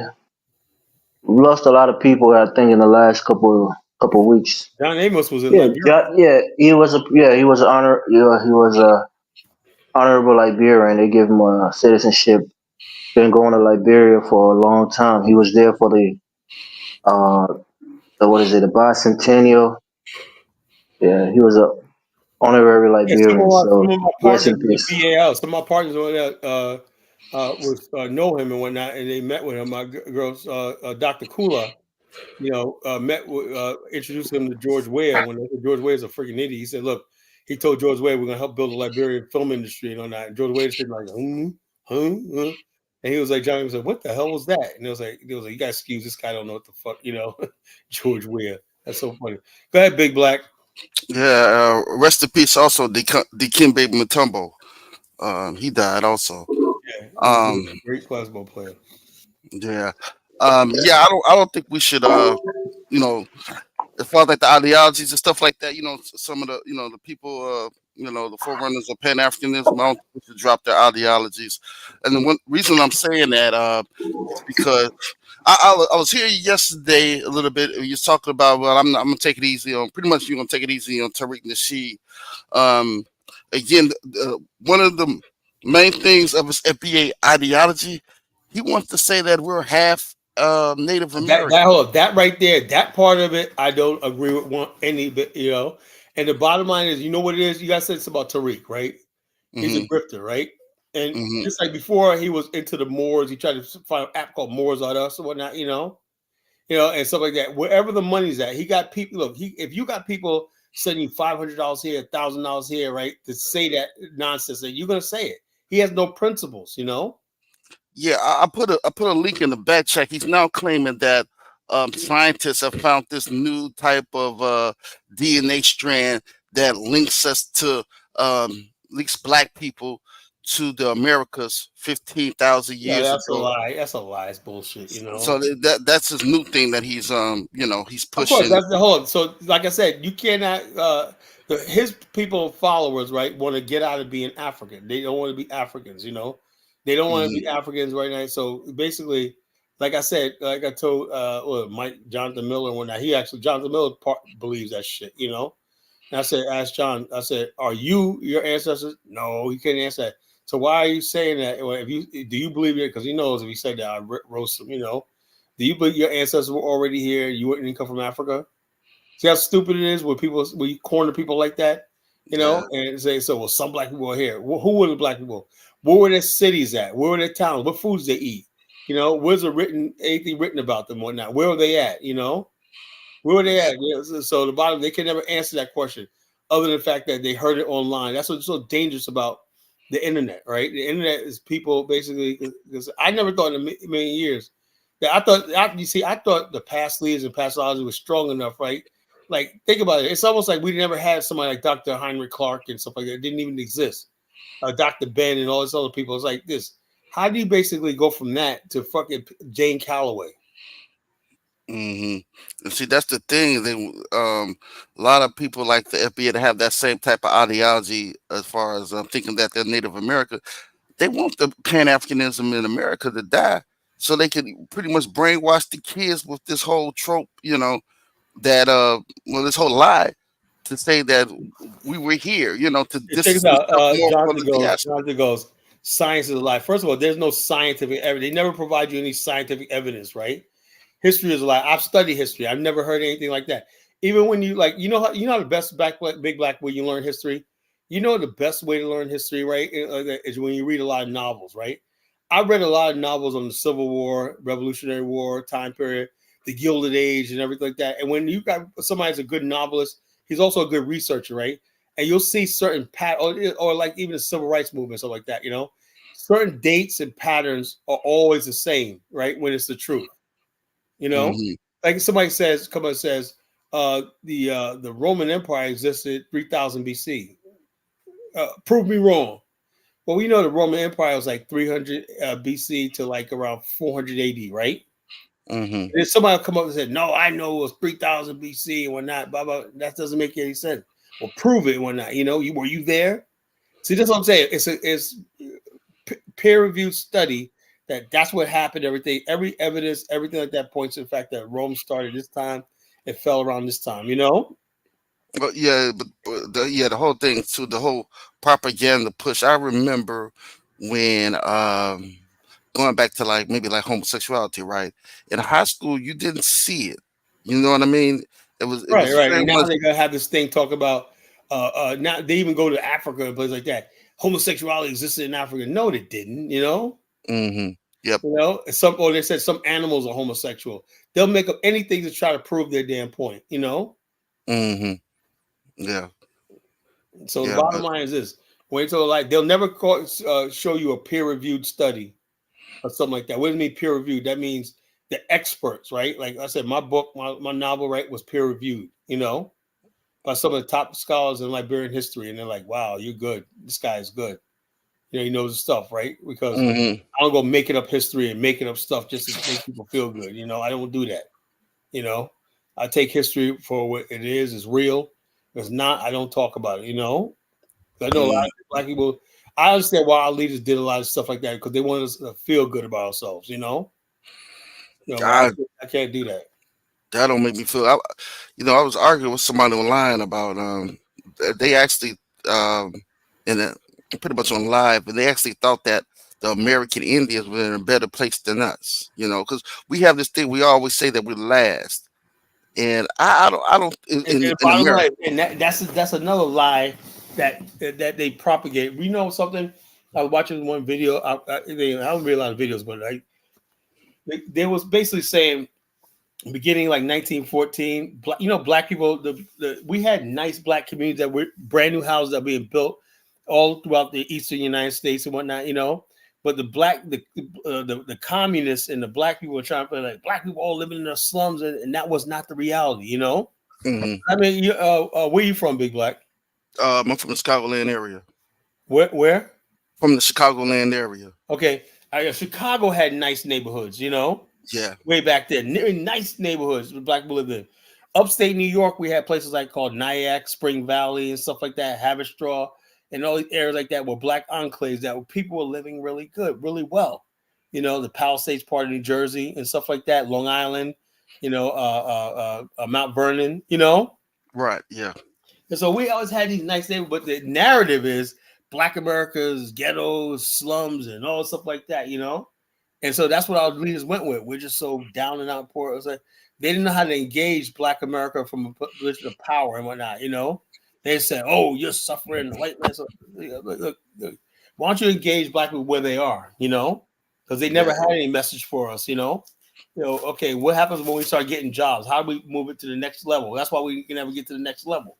Because they're still stuck on we got to do the worry about poverty and all stuff like that. When that wasn't even the reality of Black America. Yeah. Yeah. There was a if you talk to a lot of older folks in Chicago, um, they'll say back in their day, they had their own stores, and the areas were very Jonathan nice. Miller don't believe this. He goes 0% of Black people. Why do these people always want to oppose their ignorance and poverty on the mass? Black people have always prospered in this country. It wasn't a 1%. It was a majority of Black people. We had better families. We had all that stuff like that back then. Yeah. So it wasn't a 1% when that. So basically, what they will say is, "Oh, 1%." So what are the rest of us supposed to do? Sit back and justify committing crimes, justify living on a public thing, or being a social justice warrior, or sitting around complaining about reparations and everything like that. That's what I'm saying. These people are always doing this. Black people in America. You can give every Black person like $100,000 tomorrow in the bank. These people will still be around talking about how we're oppressed and everything like that. You never notice that? Yeah. My grandma was telling me back in the day they was doing so good where even the Black-owned grocery stores, they'll actually deliver to you. You know what I mean? Yeah, So. yeah, we had all that. We had grocery stores. We had everything. When we was a Mhm. community. When there's a lot of people like Jonathan Miller don't realize that. He think we were always ghetto and shit. Yeah. And then what the older Black folks in Chicago would say, because you have a second wave of Black folks that came from the South, like Mississippi, and they Yeah, yeah. kind of They came always in. blame it They on. messed Yeah. everything up, man. They came in there and turned Yeah. that shit out, man. Just like Inglewood and all these places in California were once nice. Then the Hmm. masses start coming, and when that messed that up. Yeah. Yeah, we Yeah. had no place for the masses of people. That's why Floyd McKenzie wanted to build Soul City, because he's like, "Yo, where do we get Black people? We got to give them something reality, and that's what we got to do something about the masses." Yeah, we always had nice Black communities, but it just wasn't enough for everybody. Yeah. Yeah. Because those different migrations and ways where they would fill out, great cities into the little pockets of suburbs that the Black suburbs and stuff like Yeah, that. Yeah. So the bottom line is anything we have in Black America is fixable. You know, I believe that. You know. Yeah. All right, Jonathan Miller. If I misunderstood you, quote you, fine. I apologize, whatever, like that. You know. But this topic tonight really got me amped up because I'm like this. I said Big Black earlier that Malcolm X didn't have to deal with the stuff we deal with right now. Now, what would Malcolm X say about a sexy red? What would Malcolm X say about a Diddy and whatnot? You know, I can't even imagine that. You know, Yeah. He would definitely disapprove of that stuff, you know. right? You know what I'm saying, but what do you think he would say? You know, what do you think he would actually say? Because you know, Malcolm was very basically critical of the black entertainment. You know, Yeah, oh, told him, Dick Gregory, all them clowns. You know. they've been bamboozled. They've been ran amok, led You astray, say, you know. you know, only in the black community you got clowns and puppets as leaders over the Negro, you know. Yep, yep, entertainers. And he was saying that, you know, back in his day, you know. But now it's on steroids. They deliberately, like remember during the 2016 election, the last Mm, minute Hillary Clinton, who did she pull out in Philadelphia? Jay-Z and Beyonce, paying like $6 million a piece, you know. yeah. Jay-Z and Beyonce still there. She still lost, you know. You know, Jay-Z and Beyonce. I'm like, what the and also to a lot of black people that angers us, right? When you think Hmm. you're gonna pull out some friggin' celebrity and that's supposed to get you to vote, whatever, like that, Yeah, because some celebrity. Black people are turning away from that shit, you know? yeah, it's so the intelligence, you know. Yeah, it's like you're insulting our intelligence, you know? You know what I'm saying? You're gonna bring out fucking Megan Thee Stallion and twerk a stinking ass on stage and whatnot, you know? Like, yeah, Well, okay, yeah. You got my vote, Kamala. not to change the subject, what do you think about the whole was it Iran blitzing Israel? They're doing a Well, the little. bottom line is you got a whole war, but and they try to say I saw some fool. These people outright lie. They said Iran like that because of Donald Trump. He's like this. How can you say that when Donald Trump had that country begging and everything, and then Joe Biden lifted sanctions on them, got them billions of dollars. But you know, a country like Iran is not going to stop until he gets what he wants. He wants to annihilate Israel. Yeah, You know, but Israel needs to hit back and hit back hard. You know. And the yeah. bottom line is, if like I said, it's time. It's going to be time when nuclear weapons are going to have to start coming out. It's I gonna hate get people don't crazy. like to say It's that. gonna get crazy because you know that I think that was the reply. Well, one of it was a lot of things. I guess it was a reply to, but I think they bombed a big time, pretty Yeah, much. I don't want to say Hezbollah leader. general, yeah, leader up in Iran, maybe maybe 3 or 4 months ago. You Yeah, know, they so bombed one guy in Lebanon. This Hezbollah leader, you know, yeah, so Hezbollah. Why don't those Lebanese Hezbollah? Why don't they take some of that money and fix their own country? Lebanon is a fucking shithole, you know. I can never understand why people more concerned about blowing shit up and when I'm bombing people than they are fixing their roads. That shows you what happens when uncivilized people gain power. You know, when savages gain power. but I think that was recently, right? Like maybe like a It's week a or couple so of days ago. ago. Remember that other one that they bombed? They took out another high-ranking one, but he went and hid in Iran, if I'm not mistaken, and they Yeah, still yeah, got him. yeah. So yeah, The bottom line, Israeli intelligence is good. You know, yeah. And Iran was like mad about that shit. You know, when I was in Israel, I take out Iran's oil wells. I take out their freaking all that shit. Like just fucking just start bombing and whatnot. Give the people a chance to flee. Because the civilians, like, the whole thing is they know that the West cares about civilians, you know, hmm and they don't. You know, I look at the thing with Hezbollah and Hamas, all of they build all their the munitions in hospitals, children's hospitals, and all. You know what I'm saying? They're such hmm freaking cowards, man. You know. yeah, it's And people always ask me, "Kala, you pro-Israel?" No, I'm just like this. I have no dog in this fight, right? But when mhm, if somebody asks me, right, I look at both sides, right? I say, "There's got to be legitimacy on both sides. You want this, they want this. I get that, right?"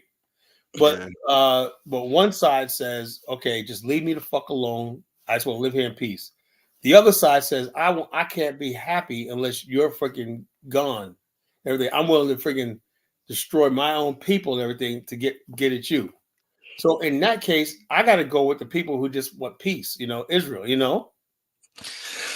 That's what I, I think. you know, I'm gonna pick a side, but I don't, like I said, I think that, you know, as far as like Iran and, you know, I don't think they're gonna stop, man. They, you know, I mean, it's always revenge, you know. And So, you know what this really is all about, right? They know if they don't have an external enemy, right, their hmm internal problems will surface. You know, hmm you remember when the Iran, remember the student uprising in 1979? no, no, no. Okay. This is what happened.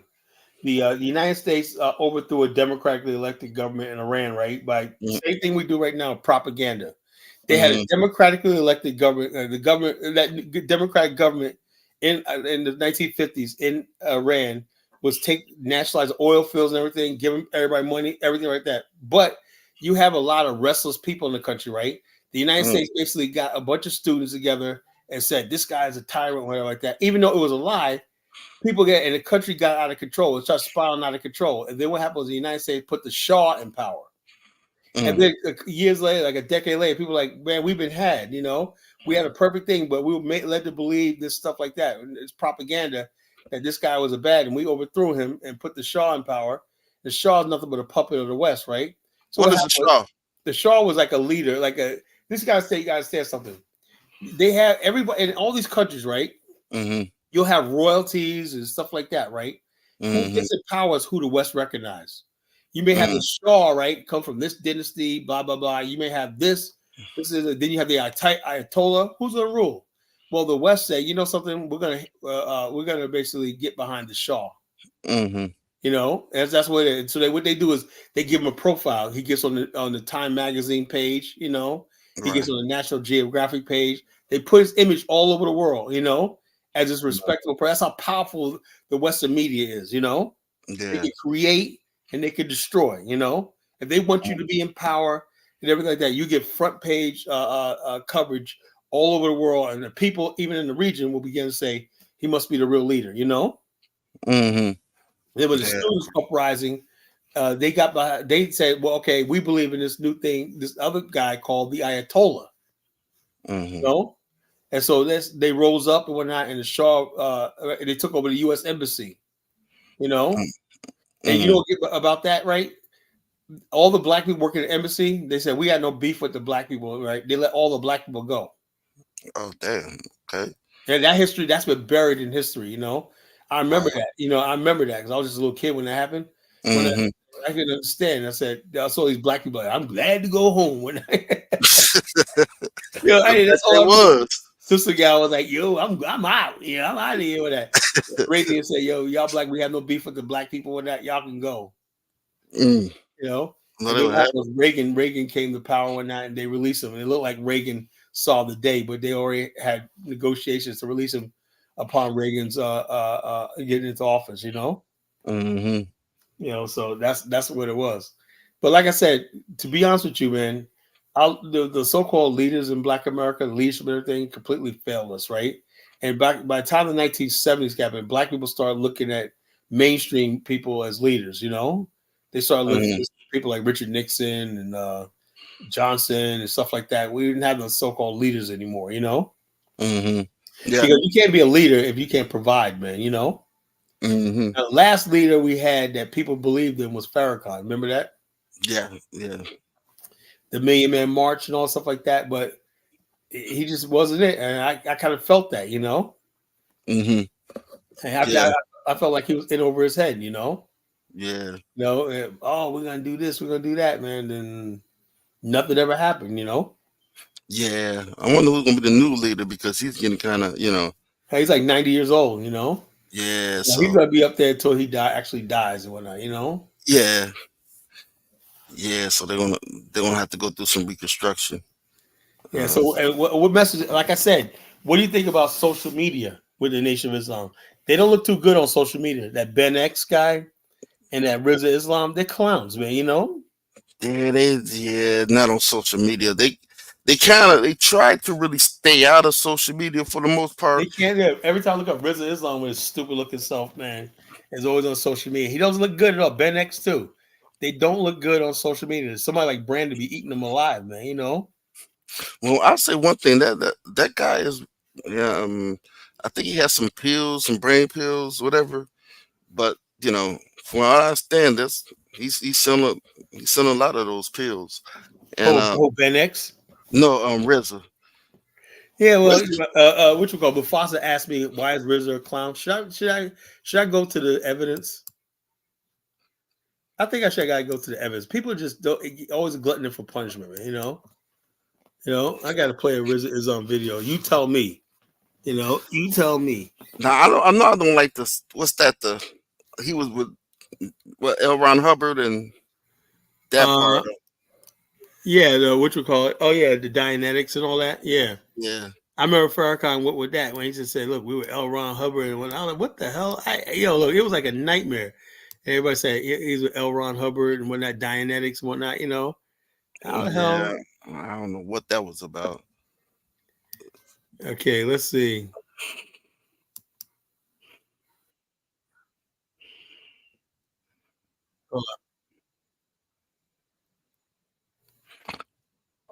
Oh, they had that machine.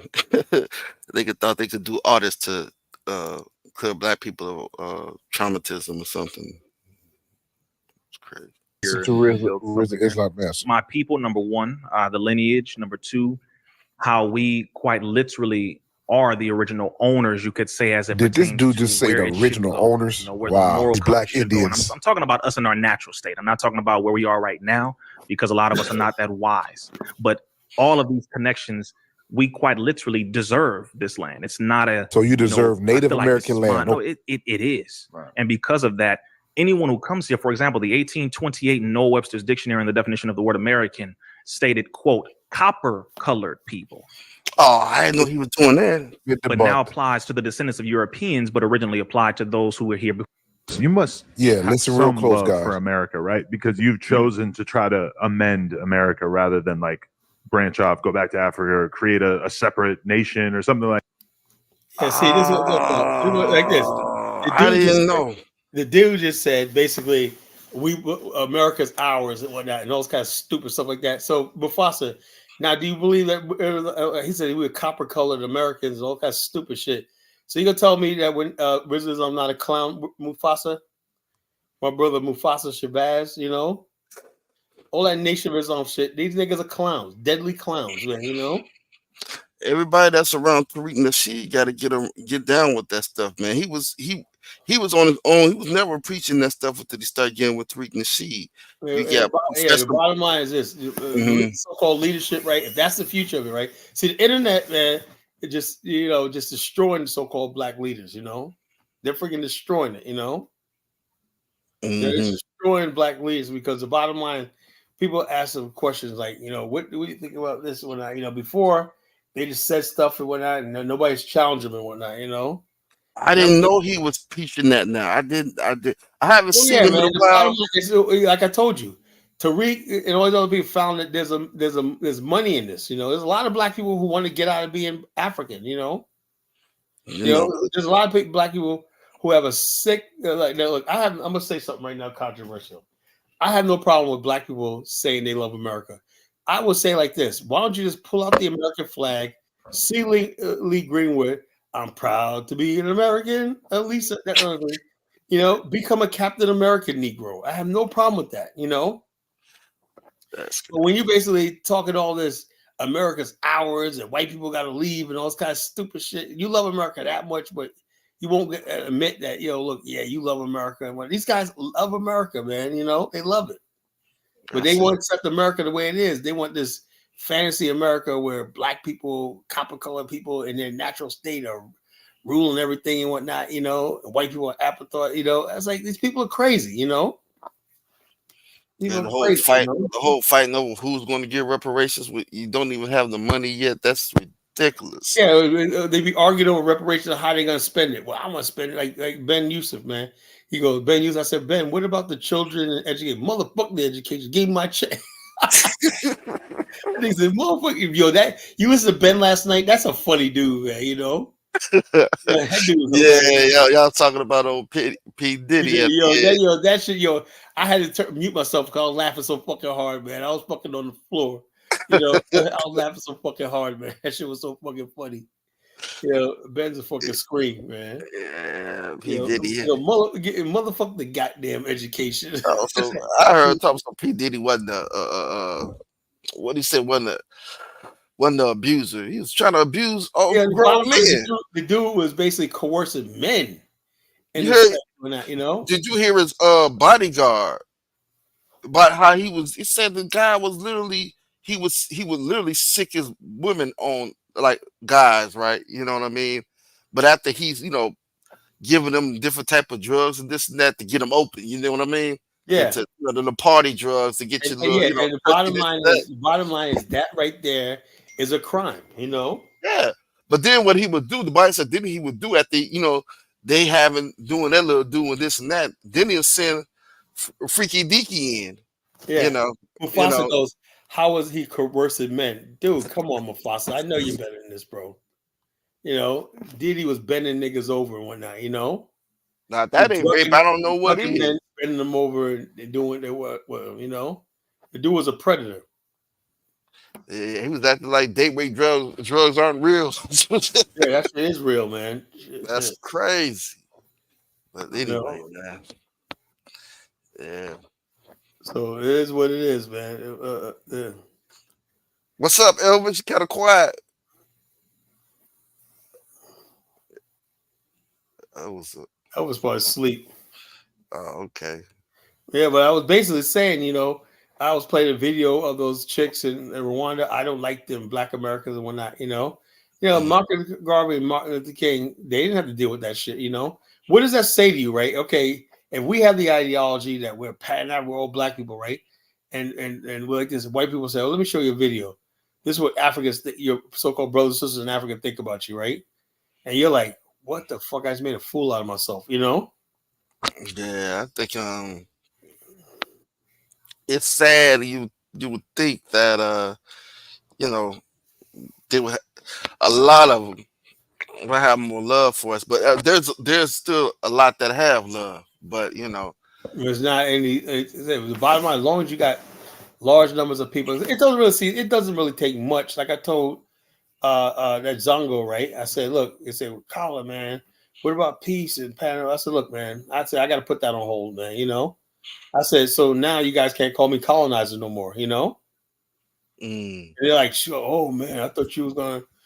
I said, look, okay, you guys won. And I said, you won. You guys were calling me colonizer for years and whatnot, and it took its toll. Are you happy now? Now they're all like, oh man, what do we do? After a certain amount of time, man, people had enough, and there's got to be consequences to this. So people are so used to abusing us and talking shit about us, talking down to us and everything. It's the same thing that's gonna happen to the Democrat Party. It's gonna happen to white people. Black people get fed up. You get fed up. Stuff like this, you're gonna lash out. But I don't know, man. It seems like the ones that would against you, they didn't like I don't know, maybe the Afghanistan idea. Well, to me personally, I'm like this. This is what I told Bomani the other night, right? And Bomani sees more and more of that the idea of an African, because he deals with Africans. You don't want to hear what he has to say about a lot of these motherfuckers, African dudes. He just did his tour to Ghana and whatnot, and she said, "Look, Bomani's more deep in than I am, And he just like, yo, man, he said these people are ungrateful. We're bringing money to them and everything like that. When white people ain't doing shit, really, white people ain't investing in Africa,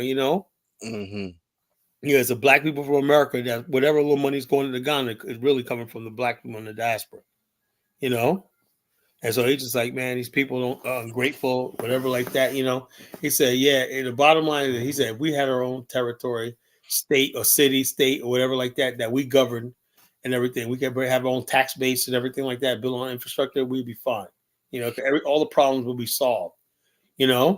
And so he said, yeah, I agree with the idea of an Afghanistan. Afghanistan don't have to be an independent nation. It can be just a city state, a territory, an enclave, I understand, because it can be frustrating. Like, when I went on Aphrodite's live one time, and I'm like, he explained to me, they basically explained to me the reason why they're doing what they're doing, right? All because of Tariq, right? And Tariq has this big platform, and people like Tariq, right? That are echoing their sentiments. But I'm like you, the whole thing is like, why don't you get with the Pan Africans everywhere? From the diaspora and everything, and just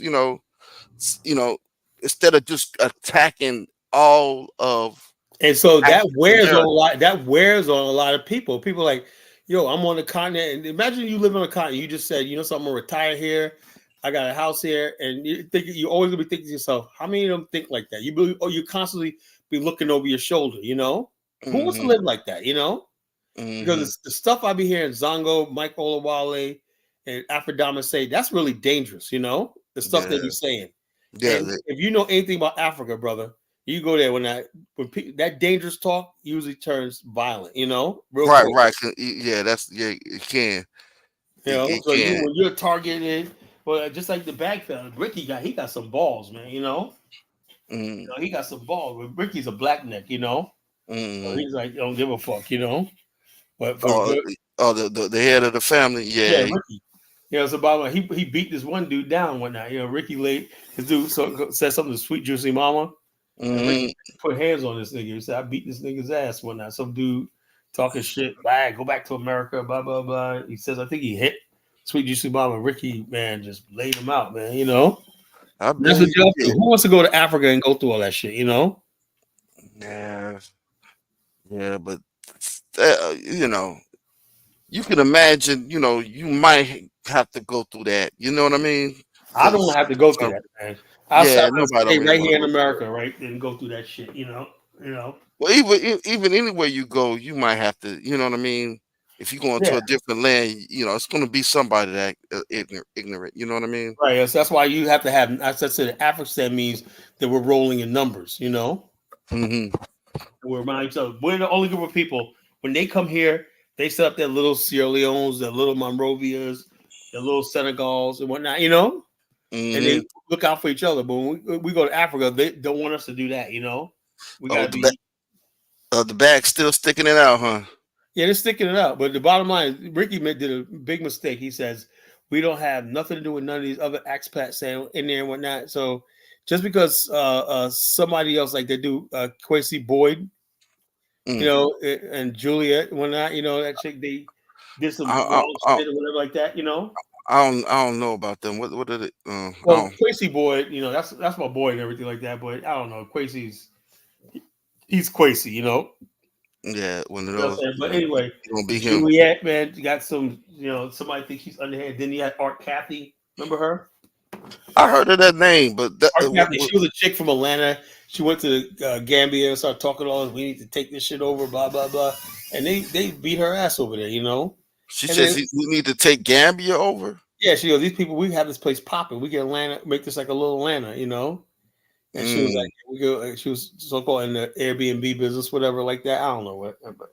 But the bottom line is there was a lot of Gambians. A lot of Gambians like the fact that, you know, be honest with you, they mm-hmm, like the fact that there's black African Americans putting their country on the map. They really did, you know?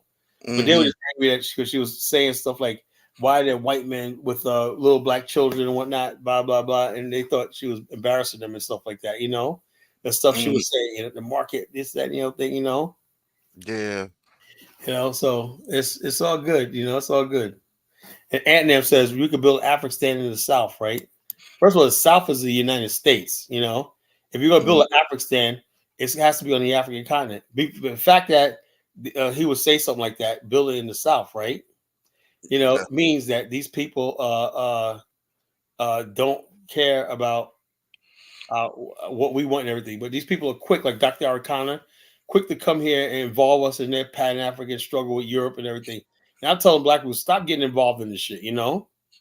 Because it's about to get dangerous, you know? Ain't, no- ain't, ain't no telling who Etnan, man. He probably Etnan probably a Vietnamese for all we know, man. I don't He could sure. be I don't know. he I could be don't. Chinese for all we know. You know, look at his moniker. His emblem, man. I don't know, man. I don't know who Etnan is. But the He says bottom some line is, hello, ridiculous stuff. the bottom line is this: these people talk all this shit about Black America and stuff like that, you know, and like I said, Black people really made a good faith to connect with the continent. We did, you know, Yeah. we did make a good faith to connect with the continent, but these people were just every which way, just you know, calling us colonizers. You know, you ever see these videos where people say Black Americans give me colonizer vibes. While they're sitting living in the UK and all these places where they're saying we're giving them colonizer vibes. But What is Carla, colonizer vibes, right, from Black America? Well, how come they don't say that about the Chinese, the Lebanese, and all these other people? You ever notice that? yeah, it's like, but if you look at it, you know, as far as like, it's pretty much the reason why we have this divide is pretty much uh the world view of power. You know what I mean? As far as like that, if you say for instance, even with South Africa, right? So you know, South Africa clashes with Nigerians a lot, um, but they have a different view of world power, and it seems like the ones that are like closer closer to non-blacks that understand them more always clash with the ones that you know think they know, you know what I'm saying, a lot about, let's say, you know what I'm saying, for instance, like white people, but they don't know them like that. And you know, you see what I'm saying? But Yeah. at the same time, they want to tell you, oh, you know, hey, you know, you, you, you're pretty much overthinking things and you know, yeah. Yeah. Like I said, our situation is Black people made an honest attempt from America to connect with our African so-called brothers and sisters, right? And what we did not know, we understood there was going to be a cultural divide and everything. What we did not know is that there's so many people on the continent that don't fucking want to see, I don't, for whatever reason, right? You know, because I don't see what else that Africa got. You know, they always told us that. I was always told that we don't need Black America. We got China. What has China done for Africa? They building some infrastructure and everything, but Africa has not risen yet. Remember they'll say Africa rising. That was 20 years ago. You know. But what about the ones that do, Kyla? I mean, of course, it's always going to be a few, right? Yeah, but the But one, the few never freaking are in power. You ever notice that? I got mhm. tons of Africans in my network, right? Tons of them in my network, right? And they have the same thing. You know, we need to build this, we need to do that, whatever, like that. You know, we need to do this. You know, and the bottom line is they never are the ones in power. The ones in power are always idiots, you know. They got in Mhm. power because they belong to a certain political group or tribe, whatever, like that. And when you look at it, man, it's like, you know, look, it's like you're in power, and these guys are just jokers, you know. These people don't take nothing seriously and whatnot. All they know is they're in the spotlight, they got money and everything like that, and they got girls. They're not thinking about nothing serious long term and everything. That's why nothing happens, you know. You Mhm. know, when you don't see anything happens, you know, everything, there's a reason for it, you know, because people are not serious, you know. And I'm starting to look at now, just not just in Africa, but here in America, right? People are not serious. Have these meetings and gatherings and everything like that. Nobody's really serious. Nobody's really trying to do something, you know. Nobody's trying to do anything, you know, and stuff like that. So this is what it is. I think the internet is exposing a lot of people, right? Because before, we heard about people that say, "Oh, you see them in the newspaper." That's what they used to always do. When you see him in the newspaper, oh, he's a leader when he's in the front page of the New York Times when blah, blah, blah, blah, blah, right. So he said a couple of words, and we just hang on to that word, whatever, like that. Yeah, we said Dr. Khalid. I don't think Khalid Muhammad could have survived the internet. You know, I don't think he could have. You know. I don't know because, like, I think a year ago, it seemed to be a cry for Pan Africanism. I think they had like they were trying to hold some type of Pan Africans get together in Ghana with Oh, they a did. They couple. did. Farrakhan had it, but it went left, man. You know. Yeah, It yeah. went left, man. The bottom line is this because there was detractors even back then before the internet. They were like saying, you know, Farrakhan is blah blah. They were saying a bunch of stuff about him and everything. But he had this thing called this sermon called it was called Jesus Saves, right? When he Hmm. was talking about the thing, look, I'm gonna tell you that was his best speech. He said, "Look, we come here, and he told the Ghanaian people, y'all got to rise above the ignorance and blah blah blah like that." Then he said to Black America, he said, "Everybody sings the songs of filth and everything." And so that was a time when Farrakhan didn't give a shit about rappers and stuff like that, you know. And they say women act like whores and whatnot. You know, they got the string up their behinds, everything, and that's what they're purveying to the world, whatnot. And I was like, back then, he goes, that's not the image we want to portray to our brothers and sisters in Africa and stuff like that. Was he right? Yes, he was right about that. You know, because he was basically saying how we portray, how we make these rap videos and stuff like that. You know, that's going to go throughout the world. And the bottom line is, instead of, you know, them thinking of stuff like the Cosby Show and stuff like that as Black America, they're seeing these rap videos and everything. It used to be a time where people used to ask me, you know, across seas, they used to be like, yeah, I love Black America. What do you like? Oh, the most popular show overseas, right? I went on a blind date with a Romanian chick, right?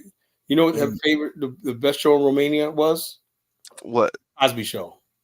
Yeah, Cosby Show was good, man. You know, the Cosby Show, they were like, Cosby Show, Black America, blah, blah, blah.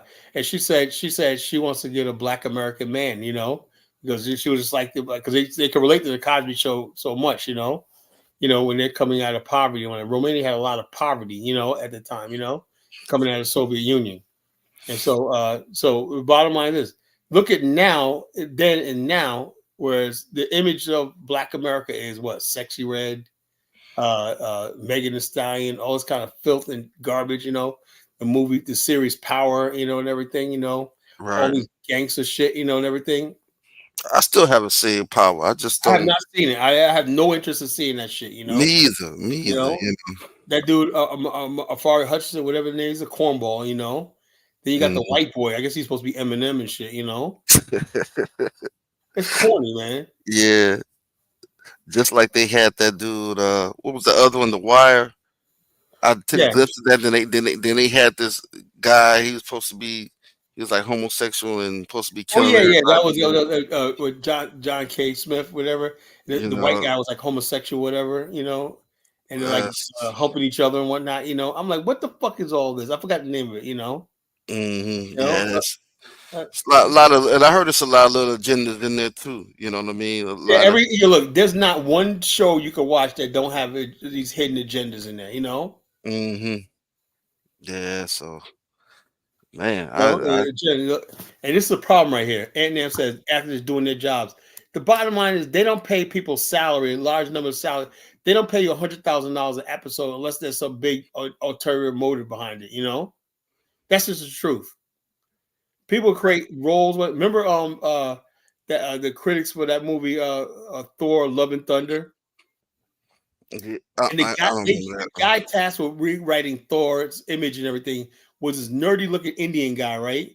And the bottom line, they kept trying to make Thor look like a buffoon, a clown, you know, sensitive and everything like that, because they didn't like that man image that the Thor, the character, represented, right? So Disney is controlled by Marvel, right? So they're basically destroying the image of Thor and everything like that. Is this badass, you know, warrior, you know what I'm saying? He's sensitive now, the so-called Love and Thunder shit, you know. So the bottom line, that's what they do. They gain control over the media. You know, you're vested in these characters.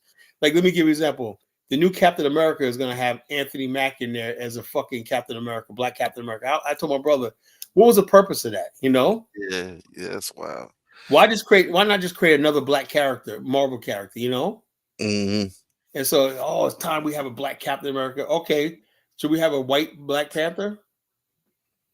That's wild. You know, so the bottom line, they always got these agendas and whatnot. Ulterior motives, yeah. Oh, Adam, he's saying this. I thought he was the protector of Africa. Now he's like, the actors are just doing their job. Leave that. Hey, that's why Africans are full of shit. You know, I tell Africans all the time, man. You know. You don't got to understand, Carl. I said, look, so you agree with the homosexual agenda? Well, you know, Africans are crazy liberal on that shit. You ever notice that? Some of them. I have not yet an African that took a strong position against the gay agenda. You know, I argue with Elvis on that shit. A lot of them. You know, I'm like, damn, where's the traditional Africans? You know.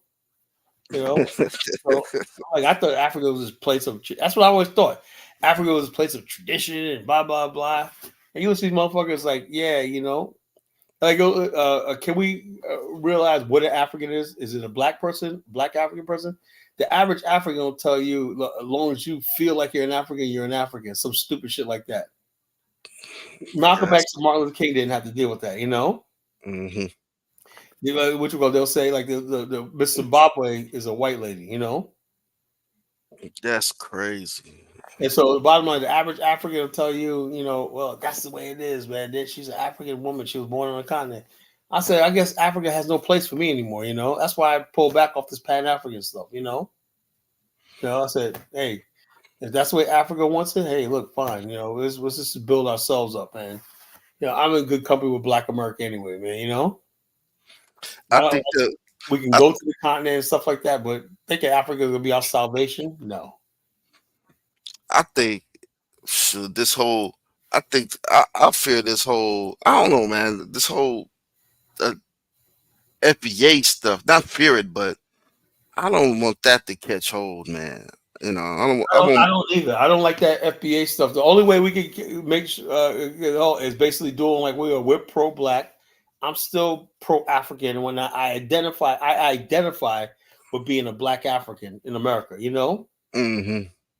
the FBA stuff will take hold if black people start talk about they're not Africans and Africans are a different race than us and all stuff like that, or they were already here in America and stuff like that. Long as we don't have that, long as our roots in with Africa, and that's why we can't let Africans disenfranchise us for our roots. We're Africans whether they like it or not. You know. Think about it like this: if it's something that came from the idea of non-blacks, right? Originally, right? Then it's an isolation tactic. Yeah. Yeah, that's crazy, man. Yeah, people like they want to delineate from being African because the history of because America's just a lot of African immigrants don't realize that, but America is anti-African. Yeah. America taught us how to hate Africa. Yeah. A Be lot of African, us don't understand. A lot of Africans don't not understand that. They don't understand that. They, like Mike Olawale thinks, oh, the white man wants him here and whatnot. The white man invited me here. The white man wants me here. The white man wants me here over you, Colin, and whatnot. That's what he believes. They have no idea what this country is all about. America, as an exception, is anti-African, not anti-Native American, not anti-Chinese, not anti-anything. America, in its exception, believes the African race belongs in chattel slavery. And the fact that we got to celebrate getting our basic humanity back, something that we should be born with. Why we got to celebrate, the end of Civil War, blah, blah, blah, Juneteenth and whatnot. Why are we celebrating what was already supposed to be ours, All they got to do is go to a Mayweather fight on YouTube where Mayweather's fighting the non-black, right? And just read the comment section. Oh, yeah. He's talking about go back to Africa, you monkey, you want bananas, Yeah, they'll find out how they feel about them real quick. Oh, look at when you got Africans playing in soccer in Europe, right? When the team loses one, they always blame the black player, Mm-hmm. They're throwing bananas out in the field and stuff like that, making monkey sounds and everything like that, Yeah. Yep. So, I know one thing, and with Africa, I think it needs to, hurry up. And they got a lot of catching up to do as far as like understanding, what's really at play. You know what I mean? Because Africans buying this global citizenship. We're all global. Dude, man, that's not the reality. So Africans have basically sold themselves out for globalization. Globalization means they can live in other parts of the world. And every time you hear African talking, he's always in somebody else's country. You never notice that? They're in Russia, they're in Korea. I said, damn, can you guys ever fucking talk to me from Africa and whatnot, You motherfuckers have always been, where you at? Well, I'm in Canada right now. Why are you in Canada talking shit about Black America? That's crazy. Why are you in the UK? Why are you in France? Why are you in all these countries and everything? You're never home in your own country. You want to talk shit to me, man? Be in fucking Uganda talking shit, Yeah. Do I think the Africans will ever rise? He says, I think Africa ever rise? I don't know. If people don't know themselves and they don't know what they're up against and everything, they don't know their place in the world, how can you rise? Because right now, Africans think everything is normal right now. Them being at the bottom of the world civilization, producing less than 0.5% of the world's GDP, 0.5% for a whole giant continent, They think that's normal. And I played put the thing up there about the Korea and Japan. Korea and Japan does more business with each other than the whole entire African continent does. You know.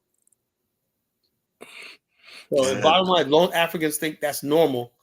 They know like the bottom line is this: if the Africans really saw, the bottom line is Africans don't love themselves. You know, they don't. They say Antnam says, "Well, people unified based on race is stupid." Yeah, but the bottom line is the Japanese and the Koreans realize, you know, they, I'm Japanese, he's Korean, but it's not so bad being Asian. You know, Yeah. and so they have a basic love. You know, that's there. You know. You have this whole space rate, then the whole AI thing that's taking off. I just don't, you know what I'm saying? I don't want Africa to be left behind, man. This whole, especially with the whole AI thing, you know, they could pretty much with AI, with that chat GPT, you could pretty much make a website just by typing in, you know, typing your questions in a chat. You know, Yeah. this AI technology is, whew, it's gonna, it's actually a lot of people going to lose jobs. And I say about in 20 or 30 years, man, I think about 90% of the jobs are going to be online. Yeah. So it's so, you know. And like I said, and right now, there's an I always say like data, like when you have a call center and stuff like that. I'm always talking to somebody in the Philippines. I know it, India, Dubai, and everything like that. I have never called for tech support or something like that, and it's in Africa. So we just need to get together. I'll give you this example. To say time waits for no one. I have I knew somebody that was it. You know what I'm saying? One of my homies. You know what I'm saying? He was in the shootout, and they was behind the car. They was, you know, shooting and this and that, and the dude was gonna take off running. And right before he took off running, my guy said, "Hey, you gonna run right now?" He looked back at him and said, "Hey, man, time waits for no one." He took off running. That's real. That's real talk. Time waits for no one, so nobody's gonna wait for, you know, Africa to get its act together. You know what I mean? As far Yeah, as like the world, you know what I mean? the world's moving on and whatnot, and also as far as like Pan Africans and stuff like that, Africa's moved on. You know, from all this stuff like this. You know. Africa's moved on. They think they're going to basically build something, become global citizens, build with Europe, build with Asia and stuff like that, you know? So they're not thinking about building Africa, building with the black diaspora and stuff like that. They're not thinking about that. It's not on their agenda. So I'm saying like this, if that's the case, that's the truth, then why is Black America still holding on to this ideology called Pan-African? Like they're going to be something, and when the actions of Africa, you know, tells me that Africans are more interested in the Europeans coming there, the Chinese, whatever like that, you know. That's what they really want, you know. Jonathan says no one's losing. Have you ever walked into a McDonald's lately? Yeah, Remember, but bottom line is you go in there and the bottom line you could order yourself and everything like that. There's nobody working the counter anymore. And you can make your own food, you know. they it look like they got too many employees in there. You know, because everybody's like all in the middle in the kitchen. You know what I mean? Yeah, You so know, the bottom line, yeah, McDonald's is another thing. When not the one thing of McDonald's, the guy said it was completely automated, right? They had robots serving your food and everything like that. Like shit, man, they had no employees. So yeah. when they find a way how to freaking get rid of people and stuff like that, they will. When not, because you're only in need, you know. Get Labor, rid of, yeah, trade. get rid of 8 people flipping hamburgers, and which they don't need them. Yeah, that's what they're doing. You know, they got robots that flip hamburgers and whatnot. You know, like shit. You know, you order your food in the kiosk outside and whatnot. You know, it's delivered to you. That's about it. You know, so yeah, you know, so that McDonald's job you hate, that won't even be there for you in a few years. You know, It's crazy, man. Jonathan don't understand. You know, right now AI is they're checking out. They're taking applications. They're doing. You know, they're oh yeah, reviewing applications and everything. So I don't know what the hell Jonathan's talking about. yeah. That's the world we live in. You know, the world is artificial intelligence and everything like that. You don't know who you're talking to. You don't know if you're talking to a real person. You don't know if you're talking to what you know what I'm saying. Yep. A machine or a bot, whatever like that. That's just the way it is, you know. Yeah. Yeah. DK said, "College, your generation holding on to Pan Africanism. You know, the younger generation for going to Asia. Yeah, yeah. Like I said, look, the bottom line, I know that black people who leave America usually go to Asia, and they go to Europe, whatnot. They really Africa's not even on the friggin' radar as far as like expats, going overseas and stuff like that. As expats going, so Africa's not even on the radar. Older black people, my generation, likes going to Africa because of the culture, the history, and everything like that. But we could never make anything out of it. We Yeah, could never make anything out of it. Like we want. Look, the success I have in my business right now, I was treated by the time I'm at this age right now, I'd be in Africa with an office space in a high rise building. You know what I'm saying? Living that modern African lifestyle and everything like that. It never happened. I had planned to live in either Johannesburg, maybe Nairobi, Kenya, or Luanda, Angola, and I want a nice house, everything. I wanted an office. I wanted to be doing be part of a consortium and everything like that. I wanted to have the African lifestyle, nice weather, backyard barbecues with a pool, and everything. Seeing beautiful people around all the time, no racism, white supremacy around, stuff like that. It never happened, man. yeah, but see, all Africa really got to do is get some really discipline about itself, some a moral That's understanding. the whole. That's the key. It's easier said than done. And the bottom line Yeah, is because Africans don't want to do that. They think everything's all right. And everything. So what can you because do? you got some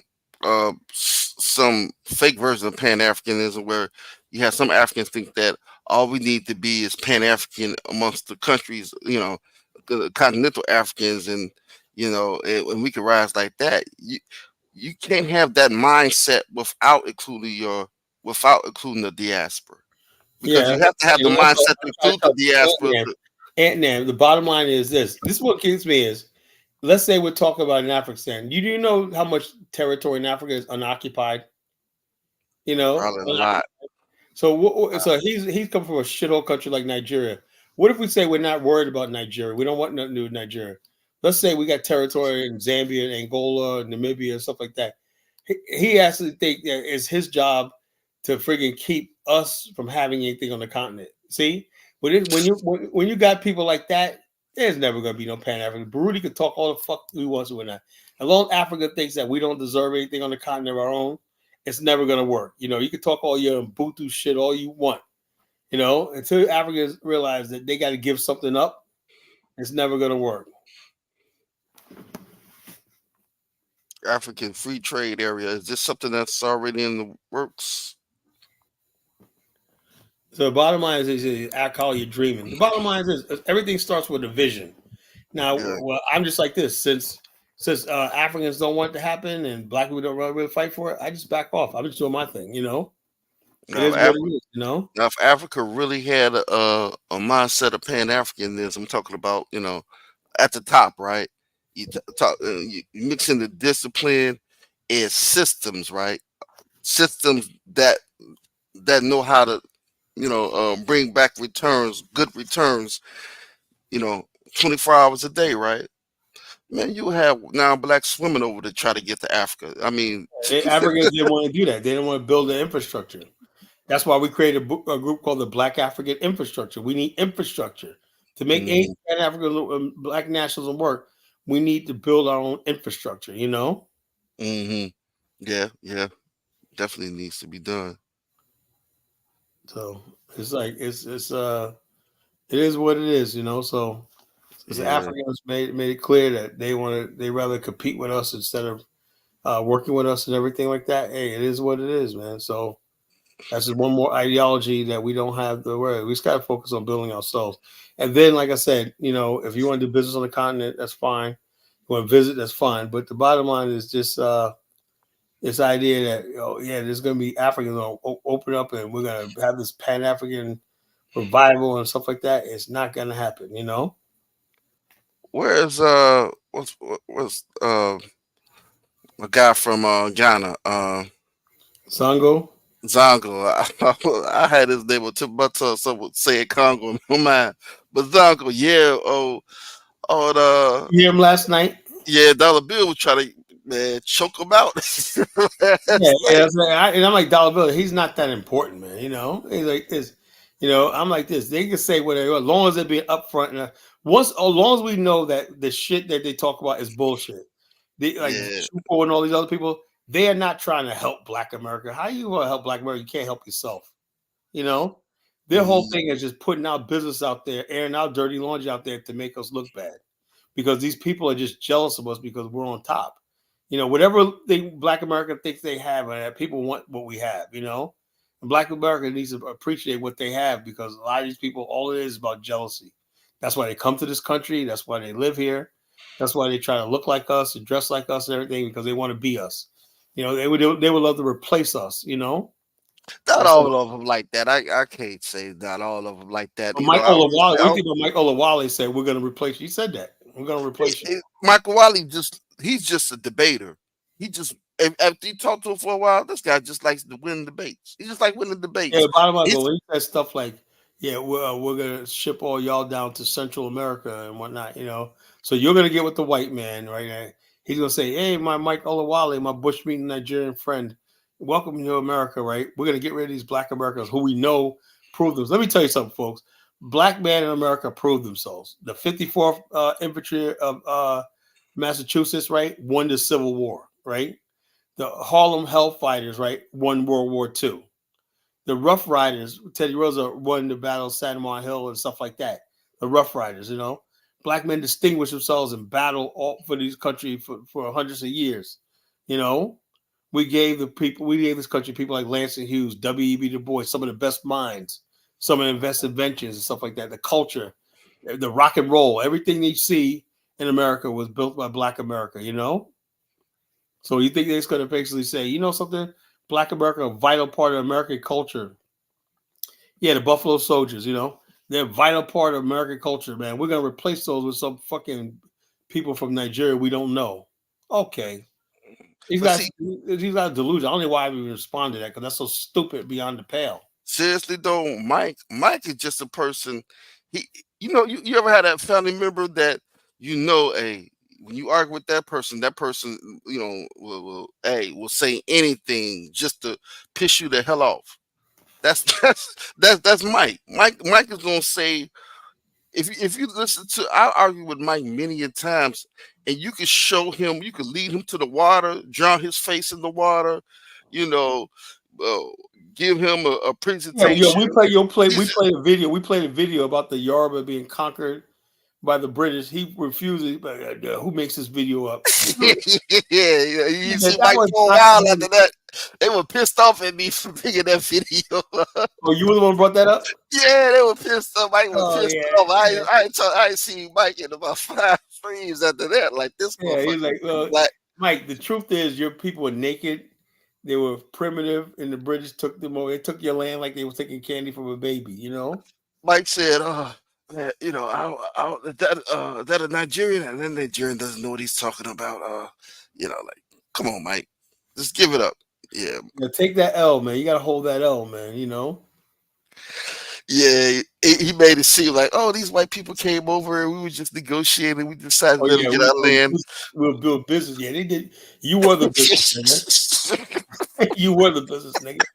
You know. So we were doing business together, you know. Come over and colonize our land. We don't care, man. Just come here. Here's the controls. You know what I mean? See what Jonathan Miller has to say, you know. Jonathan, don't ruin the vibe tonight, man. You told him he was taking y'all the business, Yeah, he is the business, nigga. It's like, yo, let me tell you something. I know nothing. Cause Big Black, I love making you laugh, man. Remember that navigate freely? Navigate? I was like, everyone else in the roast him. And also I said, Big Black, what do you think? And also before you could talk, you start busting up laughing. And navigate clown or whatever. Anyway, but the bottom line is I said, they're always saying to the victor belongs the spoils, right? It's like niggas, you are the spoils, you know. You are the spoils, you know. Yeah, we was talking about that he thought voodoo could, is better than a bullet or something like that. Okay. Niggas, you are the spoils. Also, they say, I don't ever remember the vanquished being like the victor belongs to spoils. I don't remember it saying that the vanquished get to share some of the spoils of the victor. I don't remember that part. Maybe I'm missing something here. To the victor belongs the spoils, right? The white man kicked all our collective asses, right? And Right. to the victor belongs the spoils, and we are the spoils, He got us conquered. He owns our music. He owns everything. He owns our black asses, It's as simple as that. That's reality. Definitely trying to get out that position, but god damn. And hopefully we can't do that because the Africans are saying no, no, no. You have your own land. No, that's why I get angry with Africans all the time, man. I feel like every time I think of an African, right? I feel like just if I could, I just pop. I said, y'all dumb niggas know what the damage y'all did during slavery, and y'all against the Pan African Black nationalist movement, whatnot. Y'all, and then y'all come over here running your mouth against us in America. Y'all shit. Then you got Baruti here talking about his Ubuntu shit. Like niggas. Shit, man, come on, man. Baruti be saying some stuff though. Baruti, come on the panel, man. I mean, when we started when we was going on Barmani panel, he used to come on the panel from time to time. He was never coming on. Baruti's all right, but he don't understand something, right?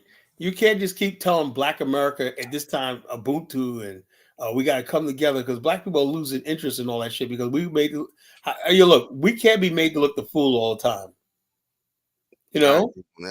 They making Africans are laughing at us, make us look like fools and whatnot, because they don't believe in none of that shit, But they love seeing the so-called African American like Zongo. He wants us to come over there, live in his miserable shithole of Ghana, right? While he lives in fucking Seattle, It's like, damn, I'll say. So in other words, basically, you wanted us to be like the Hebrew Israelites. They come take the land in the middle of the night, take your land back, take everything out, whatnot.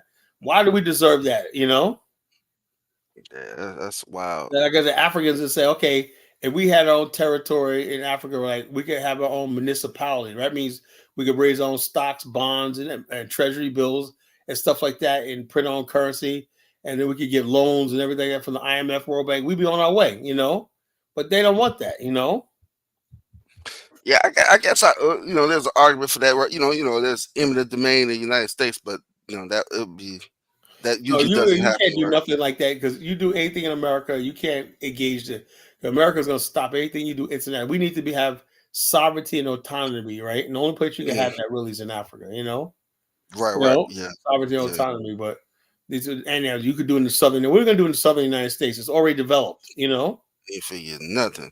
Ain't for nothing popping. Ain't nothing popping in the southern United States. It's developed, highly developed. You see what happened when the ranchers tried to take over a while back? I guess. Oh yeah, the Getty guy and whatnot. They didn't want to pay taxes and whatnot. The government said, "Hell no, man."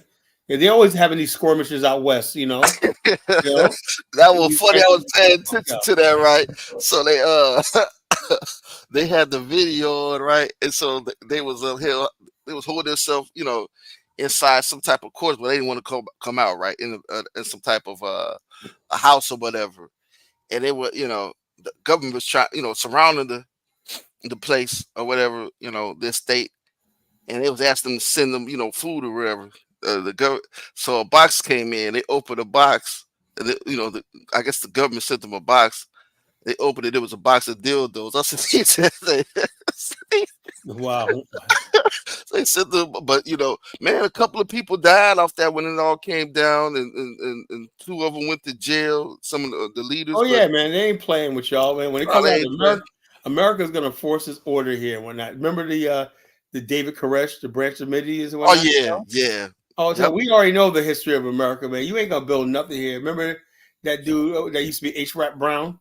Remember that dude? What happened to him? Oh, he was changed into Muslim name. He's doing life imprisonment, man. Why are you doing life in prison? Because they had a compound down in Georgia, right?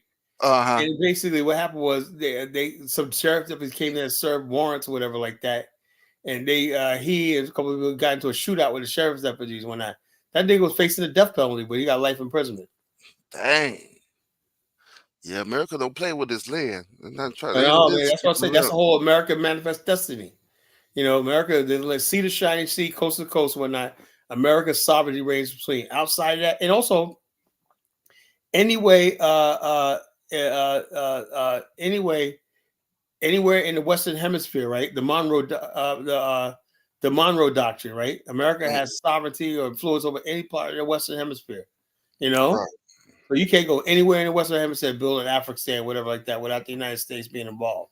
You know, Right. That's it's why like I don't even put my attention in all that reparations stuff. I mean, yeah, we deserve reparation, but let's be real. you America, ain't got no power, you know, to do it. right. You know, And then you that with 50 million people, you're gonna get 50 million people reparations. Think America's gonna yeah. get Bottom 50 line, like I million?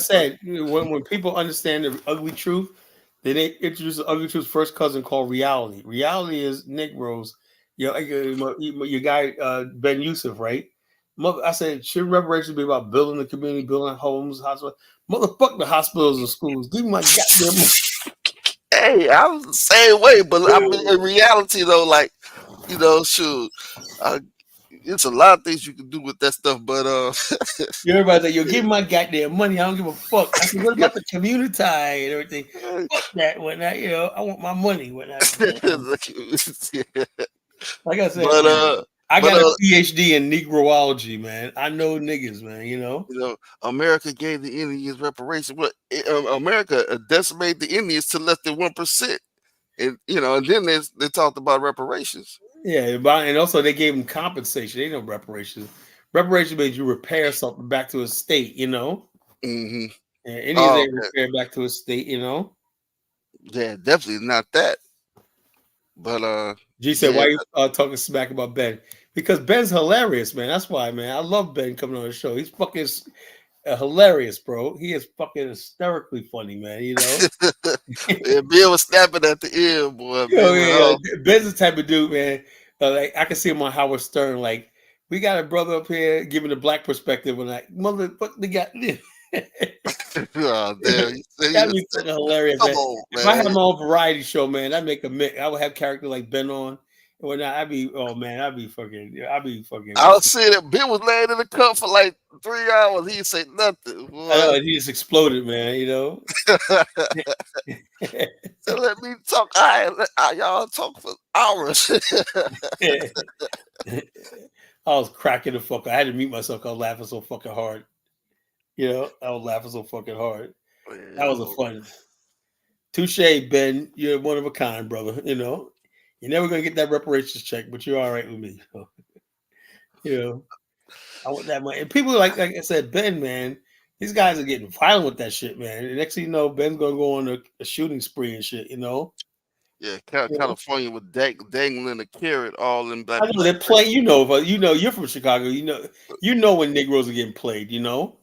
It's like, I think the governor Newsom rejected. It's not funny. Yeah, But check he this out. rejected. Newsom, like, they're probably sitting there in the back room. I would love to be a fly on the wall in Newsom's wall. They're probably on the floor dying laughing. You know, about that Yeah, whole thing. You know.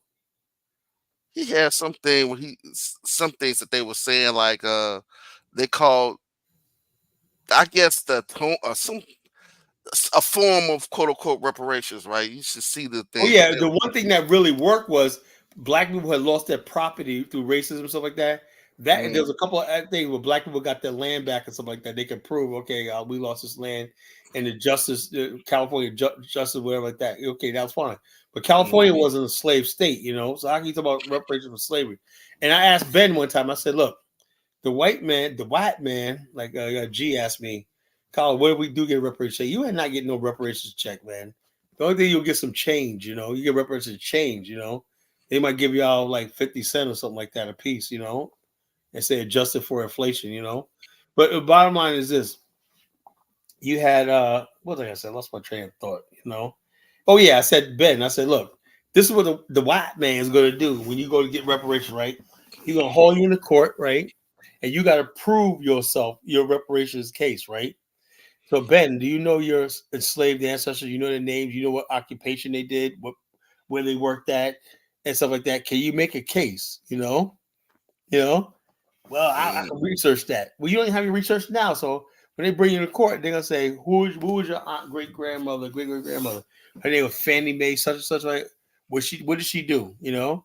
Also, how do we know your great great grandfather was was a productive person. You know, he could have been a lazy nigga on the plantation that that ate more than he I produced. can't go do all that. No, but that's what they're gonna do. And then they're gonna say, so how do you know that you were enslaved here? You could have been already here. Why? Because we got a special witness, Dane Calloway, to the stand. Yo, like I said, Big Oh Black, man, I got a PhD in Negroology. Yo, so, the white man's gonna be like, he gonna pull all the stuff. He gonna bring all these copper colored Negroes, talk about they were already here, and blah blah blah, and say, see, slavery never happened, right? I was saying, case dismissed, nigga, get the fuck out of my courtroom. yeah. How you go? One breath say, we need to push for slavery, and then say we already were here. So, like, Yeah, and we was So never bottom slaves. line, Gotta Negro, like I said, the case is lost before it even starts, man. right, swimming against the current. It's Yeah, like so what the hell? I gotta try to tell my good brother G, intelligent brother, but he's the type that's still locked up into this past. Leaders came up with the reparations thing. It's been what 80 years. When I have you got any reparations, brother? No, They don't want that's time to. for a new change and things. Stop talking about reparations. These old ideologies got to be put to the out to the pasture. They did the what's the original people that were on reparation? What was the in And Cobra so Cobra. bad? But you can't beat up on Cobra like that. They be trying to put you, but yeah, they're gonna Man, water it down. the bottom line is in Cobra, good people, good brothers, sisters, and whatnot, but these are broken down, beaten down Negroes and whatnot, Yeah, they They keep hold watering out it for that down. reparations check. They gonna keep watering it down. Like, go fix this, go fix that. Like they been telling them in California, go fix this, go fix that. And then still vetoing it, after they go fix it. And the bottom line is like, they can't wait to veto that. They didn't even know. In fact, it didn't even get to the floor to vote. The black people, and then one guy came out there dancing like he did something on that. He make a joke. And while all those people out there, man, you wrong for this, you wrong for this. I'm like, man, sit your powerless asses down. And black people always looking pitiful and powerless, man. They're out there in the lobby. Shame on you, shame on you, shame on you. And they're out there laughing, like, what are you gonna do about it? We just killed the reparations thing. What are you gonna do about it? Get your ass out there and vote for Kamala. Yeah, that's crazy. Yeah. Yes, Sadly, like I told but Chief, you have no power, you don't nope, have no power. The no leaders leverage. of the generation never left us in they never that's the one thing they never discussed. How do we gain power? We don't have any, we ain't got none. So how you gonna you gonna rise up and demand some reparations, man? Sit your powerless asses down. All these Negroes do is know how to be powerless. Powerless and taking L's and getting your ass kicked. That's all it is, man. How can I be powerless? How can I get my ass kicked? How can I just basically look like a fool and take an L? So you vote for Kamala, she black, but she did not say nothing about reparations. She's so-called black, but she's actually Indian, white, whatever like that. But for sake of the meaning, she's black. Okay, she's black, whatnot. Okay, well, she ain't gonna do nothing for you and whatnot. She ain't gonna do nothing for you. Barack Hussein Obama did nothing for you. That nigga in his second term, right? He got up there and committed blasphemy. He said the number one civil rights issue of our time is gay marriage. Yeah, That's how he started his second term off as inauguration. That's didn't he turn the White House rainbow? Yeah, rainbow and that. See, when he first ran, he was saying he was all about family and marriage. He didn't believe in gay. How in 4 years you changed like that? The truth is, Obama was always for gay marriage and whatnot. Let me tell you something, right? You can never find. Trump made a thing that he was right. How come we don't know nothing about his positions when he was in Columbia University? All his speeches and debates and everything like that. You have nothing. I think you did see some of the stuff with his opinions in the Harvard Law Review. He did have that black pastor though. That's what he was known as getting into politics. He knew he had to get into the black community, so he had to get a black wife and go to a black church. But his pastor was like ultra Jeremiah Wright. Yeah, Jeremiah Wright. He comes from that black liberation theology. Yeah. So he joined that church and that gave him some credibility in the black community. That's how you know you how powerful your stardom is. You can come from Jeremiah Wright Church to be president. And But they, also there was this case, right? In mhm, 1996, the first case of gay marriage, right, went to the Supreme Court in Hawaii, right? Now, what mhm. person is from around 1996? In 1996, who was living in Hawaii at that time? No, It was Hawaiians and Obama. white Obama. Yeah. Oh yeah, yeah, yeah, yeah, And the yeah. same year, his book "Dreams from a Father" came out, right? And so, Hmm. so this new author and whatnot, Barack Obama, same year that the friggin' they said this was going to be set a precedent about gay marriage in America. The first case case to test the waters of this was in Hawaii. Now you're going to tell me years later he's president of the Harvard Law Review, a state that he's from. He never heard of this case. That's No, no, he mad. heard of the case. He had a strong Yeah, opinion about it, but you won't know that because all his records in Colombia are sealed, and that's what right. Donald Trump was talking about. We don't know nothing about this guy, just like Kamala. We don't know nothing about her beliefs or anything like that. Wow, I never thought about it like that. But you're Yeah, right. we Wow. didn't know. Look. Barack Obama came in right when the internet was coming off. He couldn't have fucking made this shit right now in the age of the internet, of TikTok and fucking Facebook and Twitter and stuff like that and YouTube. Barack Obama couldn't survive that shit. All they Probably gave us not. was hope and change. This guy Barack Obama and whatnot. The internet would have ate him up. The internet slowed him down when he was running his second term. Colin, when he came out, did you know he was going to win?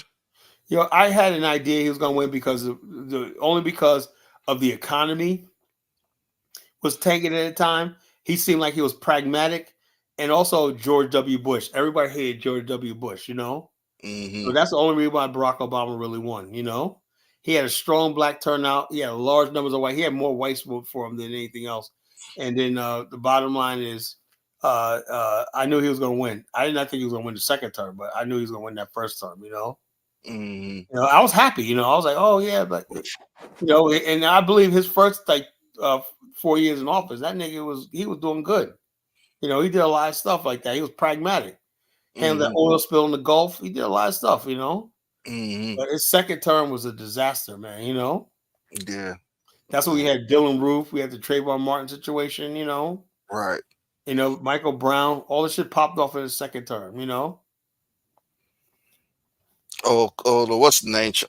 Trying to ask you about Afghanistan, Baruti. Okay, he says the creation of an African idea in Angola, Zambia. Yeah, it could be a great idea, but you got to get enough black people from America to do that, and you got to need governments on the African continent, like saying, yeah, we heard this idea. They can reach out to me. They know who I am. They know who the fucking college justice is. They all do. I got enough people in Zambia and Angola, like on the ground to freaking facilitate that. So it's if it can happen. The bottom line is, yeah, it can happen. Black people in America, right, want to expand. If we invest in new cities and technology and everything, yeah, we could build something for our people on the continent and everything. Damn, what happened to Elvis? Nobody want to come in on when I'm on? What the I hell? don't know. Elvis probably dropped off. This is when I do topics like this, that I'm not attacking Africans when nobody's involved. Oh, okay. Yeah. So the bottom line is this: in Angola, it's Portuguese, right? But a lot of Angolans speak English, and also Angolans want to erase Portuguese as a language, and they want to start speaking English because they want to connote a connection with Black America. The president of Angola, and they'll tell the media, don't tell you this, right? It's not a black thing in the so-called Pan-African world. All they fucking know is Ghana, is Sierra Leone, and stuff like that. Angola has billions of dollars that they can facilitate and put into building on the continent. You go to Angola, you wouldn't have to worry about money because there's so much. They got oil revenue and diamonds and stuff like that. It's a rich country with a small population. The president of Angola visited the African American Historical Museum and made a comment that he knows that most African Americans have Angolan descent. Hmm. We're from the Congo. Angola region. That's the most of us. Mm. So he basically said, "Yeah, I want basically Angolans to tell you, a lot of Angolans like, yo, when they go to places like Baltimore, Delaware, and those industrial places, they say that's exactly what we need on the continent. Because they can tell you something about Africans, they don't work hard like we do. They don't give you don't see Africans give 40 years to a company, and retire. You don't without a workforce, without people thinking that when they agree they got to get rich or whatever like that, they can't commit to one job. That's what the Africans Americans ever do. They'll work a job for 30, 40 years to collect a pension, Yeah. I guess when it comes to the ones that come on here that have the motivation, right? 'Cause Yeah, not but all of Africans never work more than 5 years at a company, and they always talk about, I gotta get. They always be going back or trying to build a house over there, or it's into some new scam or something like that. You never see an African saying, "I'm gonna give 30 years to this business company right here." Never, never. Some Liberians you do. Mm. You got Liberians that work for city jobs and civil service. They're like Black Americans for the most part. But the rest of them, they don't get into all that. All they think about is how they can get back into their country and run for office and just shit like that. Oh, okay. I ain't know that. I don't. Actually, I I guess don't you say know that. that. And the bottom Yeah. line, you'll never see Nigeria talk about stuff like that, but you'll never see a Nigerian saying, I'm retired. Show me one Nigerian that's retired with a 401k or pension in America. You will not find one. I'm pretty sure it's some though. No, you will not find none. Trust me, I work in this business. Every black person you see with a 401k, a pension, are these African Americans or What about Caribbean. those the ones that have second and third generation, kids? I mean, they gotta Yeah, but a have. lot of times these guys they want white collar jobs and stuff like Oh, that. yeah, the white collar. Okay, that's not They okay. want white collar jobs. You never see. You need that blue collar workforce. That's the most vital part of an economy, but your workforce, your industrial workforce. Without that, you have the workforce and your professional force. Professional Yeah, class. but with the brain drain, you're gonna get a lot of that white collar. You know what I'm saying? Yeah, but the bottom line is there's not really that demand because that for in order for you to have need for white collar, the economy has to be growing at such a rate where they're filling in gaps and everything. And also, what's happening now with a lot of white collar companies, right? And I work for this is what I work with, right? Hmm. There's a lot of companies that use staffing services. They don't have real full time jobs anymore. Like, let me give you an example. They got staffing companies that will staff a business, right? Supply a business for 2 years with engineers, architects, everything like that, right? They're When the jobs everywhere. Yeah, they're complete, everywhere. they move on, Or Yeah, sometimes the company will hire that person from the staffing company. You know what I'm saying? yeah. Just give them a contract because they Or got just many. employ them. Right. So the bottom line is this: you don't have people coming up and talk about I'm coming to America and I'm going to get this nice 6-figure job. It don't work like that no more. Most Yeah. likely, you're working for labor staffing companies, right? Whether it's or whether you're accountants, where you're also like this. People think staffing businesses, labor businesses, it's just manual labor. No, it's also No. No. it's every type of business thing in the Every workforce. every sector. Yep. Every sector, So that's the future America's going towards, So you don't Hmm. have that long term. But it's still thing is you still got large numbers of blue collar people that companies hire, and Right. permanently. Hmm. As far as like management and stuff like that and specialty, they use the staffing companies, right? Because when the job's over or slow down, they can say, okay, we don't need this anymore, So they don't Yep. have to pay workman's comp and They don't want things to like give you that, them healthcare and stuff like that. the IRA, all that type of benefits. Those packages alone cost a lot. Yeah, so they use staffing companies, so they can avoid that. Mhm. Exactly. So this idea that everybody's coming over here, they think they're going to get this luxury job and everything. I'm trying to tell you the reality, of America in 2024. People think, Yeah. oh yeah, I'm gonna go to America and get this nice 6-figure job. They're gonna hire me off the street. Okay, 5 different insurance companies to choose from and all that. yeah. Yeah. Yeah. So the bottom line, that's what I do. I work. My company, my agency's contracted with this staffing business, human resource business. We haven't done any business yet, but we saw the layout of the business. I like how it goes. I like how it does. They do everything for a company. A corporation come here right now, and they'll staff it for them, do all the payroll, human resources and whatnot. Everything. And my job, and my company job is to take care of the benefits. Oh, okay, okay. The health, the benefits, the retirement, and the health care. You know. Oh, that's the money right Oh there. yeah, I'm lucrative. So I got a lucrative opportunity. Yeah, I know, man.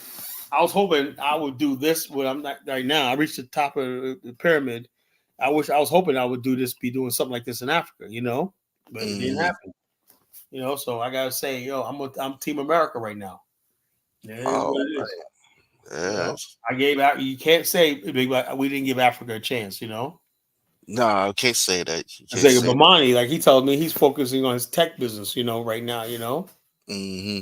even though he got his community over there in Ghana, Black Star community and whatnot, he just can't put in there more because the bottom line is there's nothing came through. Nobody ever came through and said, something, Bomani, you're doing a good thing. Tours, and I see you trying to build a community. I'm willing to invest $50 million in what you're doing. That conversation never happens. Hmm. Ain't nobody coming to invest with us and build with us and anything like that. That's just reality. And I'm sick and tired of playing the games like we got some support on the African continent. Africans, we got all these millionaires and big. Where the fuck are they? So it's pretty much similar to like some of the poor ghettos of the United States, where some of the people play around like they want to do something, Yeah, but they the same fucking thing. Yes, I say, but Monty, it's not fed up with. He just basically saying, something. He has priority, rightfully so. He has a son. He has a business and everything like that. And with the bottom line, he's not going to go broke playing with Africa forever. That's what he told me. He said he does his tours, everything. We're planning to do the Liberian tour. We're talking about it now. In a couple of coming months, we're gonna start really putting the tour together. If people want to go, I urge people that want to go with us. We're gonna start saving your money now. You got 2 years to save your money to go on this tour with us. A tour like we and Bamani was talking about. We had such a fucking ball, man. Bamani's a fun dude to party with, and fun dude. You will not be disappointed. He said, "Yeah, man, we had fun, didn't we? Despite all the problems, him and not fighting all the time, and whatnot." I said, "We had a fucking ball, didn't we?" Yeah, we had a fucking ball, man. Bamani's like, "Yeah, Colin, man, that shit was fun, man. I'm glad we went to Liberia. That shit was goddamn fun, man. Yeah, man, we had a fucking blast, man. That was the funnest time we ever had, man. Tour with Bomani, College Genesis, man. You ain't gonna get any better than that. that's what's up. That was it. I said $4,500. That's not a lot of money. It's not a lot of money. I would urge anybody right now to start putting the money in savings. Like get a special account and start throwing some money in there. Be surprised. $50 here, $100 here, boom, boom here, whatnot. Next thing you know, you got $1,000. Say, damn, I only got $3,500 left. Boom, boom, boom. Or you'd be surprised, and you discipline yourself to pay for one of our tours, But we had a freaking blast, man. We had a fucking blast. But Monty was talking about that fucking lobster. I said, yeah, man, he tore that shit up. I had lost my appetite, right? And I couldn't really eat. Jonathan, that picture be tripping me out, boy. That lobster up, man. What? That his picture look like he on some bullshit. Already, You know I am. Look at On some that hairline. bullshit. Look at that hairline. What the fuck is all that about? Kyla, don't be jealous because you ain't got a hairline no more. I do got a hairline, man. I got all my hair. No, you don't. It's like, what are you talking about? I got. Show the hairline. Dude, I got all my hair. There's not one bald spot, nothing in my hair, bro. I ain't got no hairline. Okay, I see. Hey, good you evening, got the male guys. pattern baldness special. No, I'm just fucking with you, man. What's up, Dollar Bill? Yeah, I'm trying a new way today, man. I'm on my phone. Dollar Bill, you got to put the triple D back up there, bro. That's DBB. I don't feel safe anymore. What dollar bill is this? Nah, this gangster dollar bill. No, actually, I brought me a new microphone because I'm probably going to be going on vacation now to see my son soon. So what I wanted to do was to be able, like, even if I'm like on the road, I can be conducting and being online at the same time. So I got me a little microphone. What is it? A Movo, and it's pretty cool, man. But I got to work on. See, I had to go through all of this other stuff, so I had to work on getting this thing together, and it sounds pretty good. So, but I got to get my logo back up there, man. Hey, Adolfo, what do you think about the topic? I said we should move on from past leaders. 'Cause I don't think the stuff that they were talking is applicable for today. You know, and Well, we just people No. people quoting somebody from 100 years ago. You know, well, I was talking to my friend Joe the other night, and he was a confidant and the guy who did all of the artwork for Amos Wilson, and he was telling me, he says, things have changed, and it's up to the younger generation to improve on the work that people did in the past. So it's time for us to upgrade, and become theorists, but taking that theory to the next level. And it shouldn't be stagnant. It should be moving. And that's what we need to do. That's what young people, need to come in and study some of the greats. But don't be afraid, like you said. Don't make sacred cows out of them. They're only human yeah, and beings. that's what when you do that, you end up like picking Rizza Islam and There Ben you go. looking silly and foolish. Because Yeah. that's not the Masa Farah, Elijah Muhammad, 1930 is not their reality in 2000. You know what I'm saying? Well, you know what it is. That's why when I tell Baruti, when he was talking to me, he's probably angry with me now because he's not answering my phone calls. But when I was talking to him, I was saying that we're the only people that haven't moved off. We've moved on. We've been here for almost half a millennia, and we have not moved on. And the thing is, we're still African people, but we have to evolve as African people to the people that we want to be. And maybe that's a different kind of African, a different tribe of Yeah. African. And we got to take, what is useful, like Bruce Lee said, and then we have to disregard what is not useful for our communities, right? Yeah, that's why I had humbly had the idea of an African. We could start off, take all what's useful and whatnot, and create a new culture, a new place, new land, new identity, everything like that. But And people like, that's an excellent idea for yeah, people people. like, no, that ain't what such and such said. That ain't what such and such said. But when somebody said we were Americans, Malcolm X said we're Americans. When Martin Luther King said, I said, okay, that's fine. But he wasn't dealing with the reality we're dealing with right now. Also, people say, we should just go to Africa and blend in because we're all Africans. That sounded good back then, right? Because we didn't give Africa a personality, a voice. We assume that these people, that's why when you think like a lot of Pan Africans, right? What they do is erase the African mind, right? Colin, Place hold Colin. on, this and replace it with our ideology, right? That is so when Africans say, I don't think like you guys do. I didn't go through slavery, so that's what I think. We automatically think they're gonna come around one day and become like Colin, us, and it never happened. look, Colin, you think it was just a you problem that maybe you didn't succeed or get the things No, that you no, want out of Africa? how can it be just a me There problem? are a lot of people who succeed on the continent, Do what? Succeed at what? whether it's business. Hey, People go back for. look, that's Hold all. on, hold on, You hold on, hold on, want hold to on. see me get it, Elvis, right? Let me say this, Elvis, right? It's not about business. I can stay here and do business. I don't. Jonathan has a reason why he's in Africa. That's good for him. I'm sure Hold on, if it wasn't going well for him, he wouldn't be there. hold on, Big Black. Do you understand what I said a little while ago? I said, "Where to the victor belongs to spoils." Right? America is the white man's. The victor. Carla, your problem is you didn't have the money, you didn't Listen to have this. the plan, so you didn't succeed on the continent. Listen to this. What I'm talking about, Elvis. Then you can answer what I'm saying.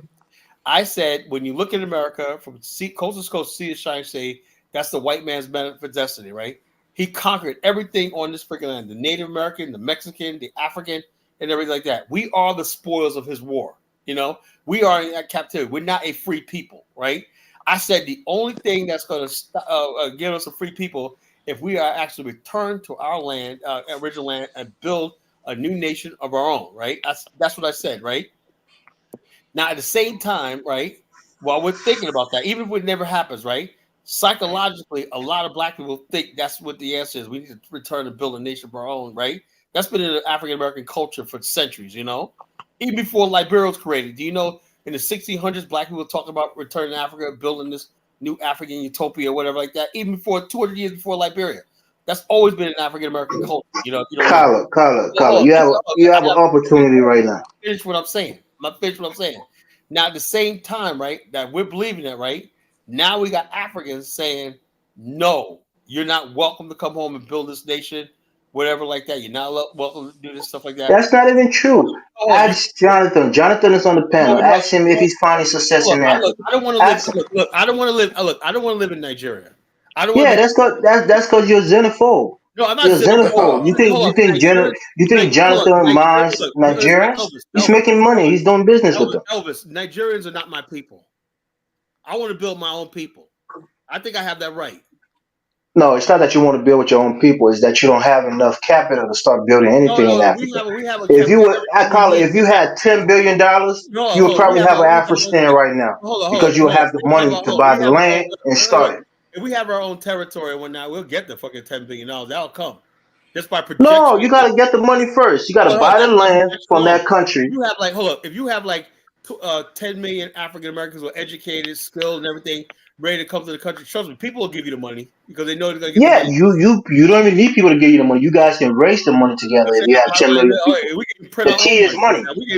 We can print our own fucking money, you know? You know what I'm saying? So, like I said, Bob Jones said, yeah, I just saw it. I took like 20 years to come up with that idea. Carla, if you was a multimillionaire, you would have success in Africa. I guarantee that. Even if you had a couple of 100,000. Elvis, I don't need success in Africa. I'm not looking for money. You don't get it, do you? I'm not looking to freaking make money in Africa. So what are you looking for? Sympathy?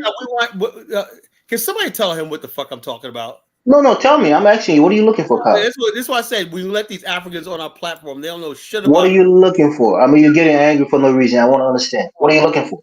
We want a dollar bill. Tell them what the hell we want. No. You tell me, Kyle. No, I told you what I want. You ain't listening. Dollar bill. No. Don't tell me dollar bill. Let him tell me. Ability to self-determine our own destiny. Self-determination. Don't you get that? What does that mean? Can't do. We can't do. What does that mean? What does that mean? What do you want for your? What do you want for your tribe in Liberia? What did you want? Don't switch the question, dollar bill. Let Carla answer because he's making it seem like Africans are stifling him from having land. Not saying that. Nobody is stopping you from having land. If you have the money, go buy the land. They'll sell you land. It's not just land. You see, you think it's just land.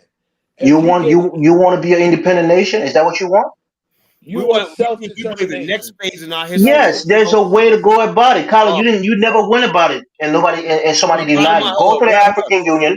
Check this out. We're only doing this right because I really believe if I keep doing this and have these archives and everything like that, somebody in the future is going to pick the Zionist movement. The reality is you're not powerful enough. You don't have enough resources to make your dreams come true. That's the key. Reality.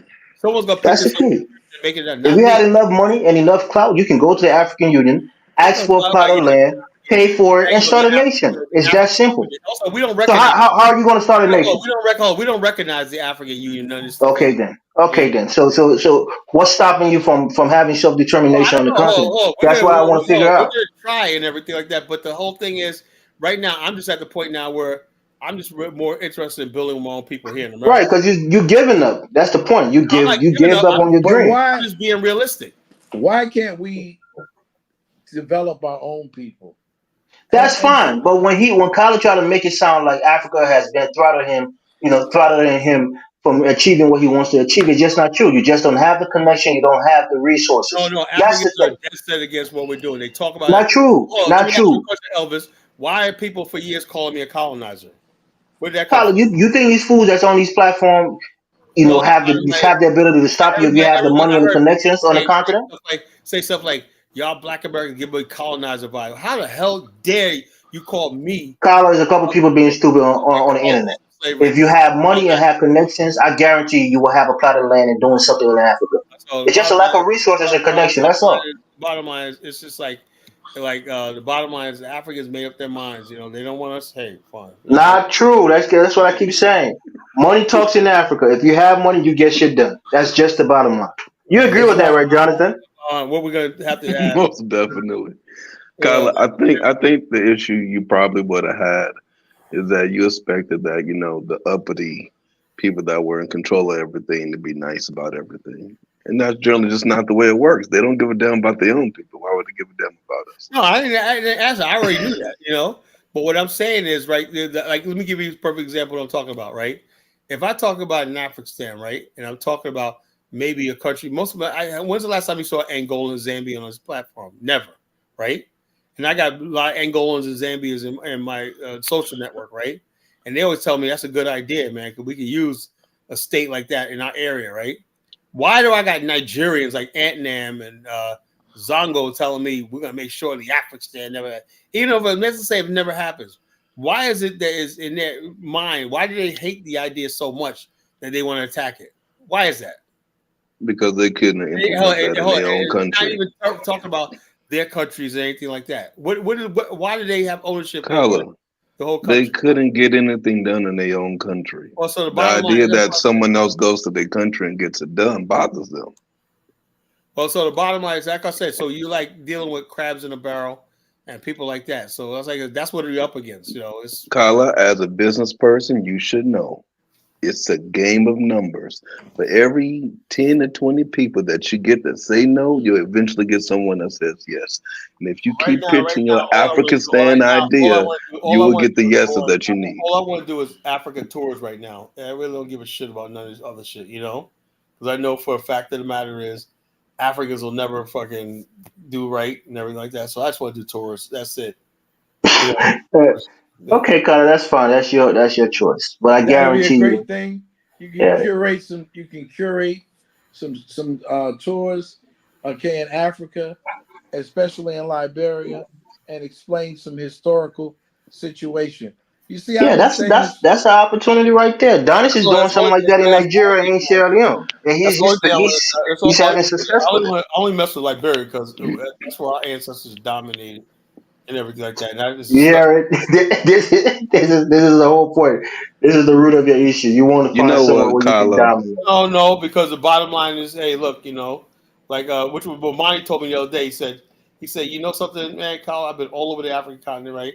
He said, but I do tell you this, right? When I was in Liberia, right, I don't see nothing reminiscent of the white man in that country. You know, I don't remember seeing no monuments. I don't see no slave castles. I don't see nothing in that country. I said, there's no white settlement. There's no nothing. You know, I said, yeah, it's a black country. When I answered, he said, yeah. He said when he was like he flipped on this Ghanaian guy because when Wayne's cameraman because he walked in front of him when they were doing the speech on J.J. Roberts at the monument. He said, "What the fuck you doing, you stupid Ghanaian savage?" I was like, Monty's wild, boy. You know, so he goes, "This fucking stupid." Wayne said, "Why you talk to him like that? It's a stupid idiot walked in my cab, ruined my shot, man." Because we'll talk about J.J. Roberts. You gotta respect this dude, man. This dude was a black nationalist. And 1970. you think that's good to call somebody a savage Oh, in I your own don't. I country because they walked in front of you while you're shooting a shot. hanging him. But Monty's very professional with his thing, and I knew for a fact, man, when he's recording, Nah, that kind of arrogance and hubris get people killed anywhere in the world, let alone in Africa. You go on a continent with that kind of and then arrogance and hubris, you'll get killed no, early, very early. then after that, Elvis, right? We went to the Unity Park, right? And one of the girls from New York, Queens, she was there. She has a catering business, right? So we let her cater lunch, right? And she had these. I had no appetite this tour, you know. She had some good food and everything. We have a thing, right? Like I was part of the tour, right? I was even though I was on the tour, I was one of the helpers and workers, right? So I got take one for the team and everything like that. The people, the tour members come first, right? They eat first, they sit down first, and everything. This nigga, man, when she delivered all food, this nigga grabbed himself a plate and started eating. This nigga said, "What the fuck are you doing?" The dude was sitting there just eating up. When I said, he's like, "Wayne, get this guy out of here." You know, we all say the rule is the people eat first or whatnot, and the staff, everybody else eats second. You know, this guy just grabs a fucking plate and just start eating and whatnot. One of her fucking cameramen, and Bomani was just like, "Yo, man, I'm just so sick and tired of this shit, man." You know. But Monty runs a tight shit, man. He's in a freaking military type of dude, man. He's just really tight with it. Yeah, and he'll get his head bust open real quick He's all over the doing that continent, shit. bro. He's all over the continent, man. He's just like, he flips out all the Yeah, time. That's what he is. yeah, yeah. That's good. That'll get him forward in Africa. Oh man, listen. The bottom line is that people have to really understand you are leaving a developed world where you can make money on your phone. You can do business.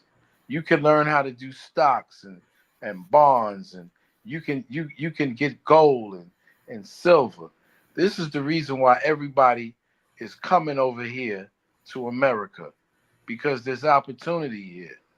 Now, you are telling people to go to a place that you know very little about, except for the people look like you, and they could care less about that. We are the only set of people who really say stupid stuff like, okay, that that skin folk ain't kinfolk. You never hear that from Asian people. You never hear that I said that from I said that Latino earlier, people. right? I put a thing up, right? I said that China and Japan, everybody kept saying, like I was saying, China and Japan hated. Japan was colonized China, Asia when that. But do you think in the time they worry about that now? China and South Korea do billions of dollars a year worth of trade and business together. China and Japan do $400 billion a year worth of trade. Do you think they're worried about this? See, they have a sense of a basic love for themselves, and everything like that, even though they may hate each other. Not true. That's not love. That's just The basic bottom line, need. hold on. Why Africans have can we none of that. can't do No, it? the black man How has none come? of that. How come we can't do that as a black? There's intra conflict with the Asian community, right? Oh yeah, but hold Listen, on. doesn't matter. Southeastern Asians are hated in Okay, hold on. Let me tell you something. Yeah, but they work Northern together Asia. in America. They have a group called the Pung Loi Group, right? It's a multinational consortium of construction and all that. Where's the I saw African that. version of that? African and black people, Carla, You know I that don't agree like with each you. other. We Carla, don't I like agree each with other. you. If you see that there's something that doesn't exist, create it. I can't. Look. How are you going to create it when there's so much hatred among each other?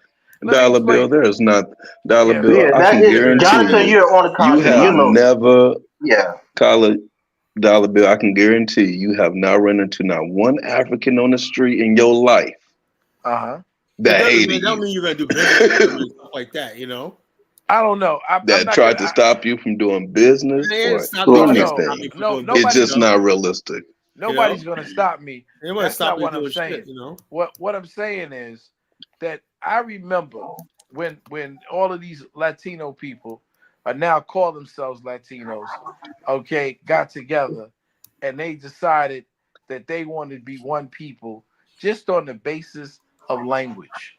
They don't have the same culture. Oh, white man put them together. They didn't put No. together. That's Man, not they true. are knocking each other back.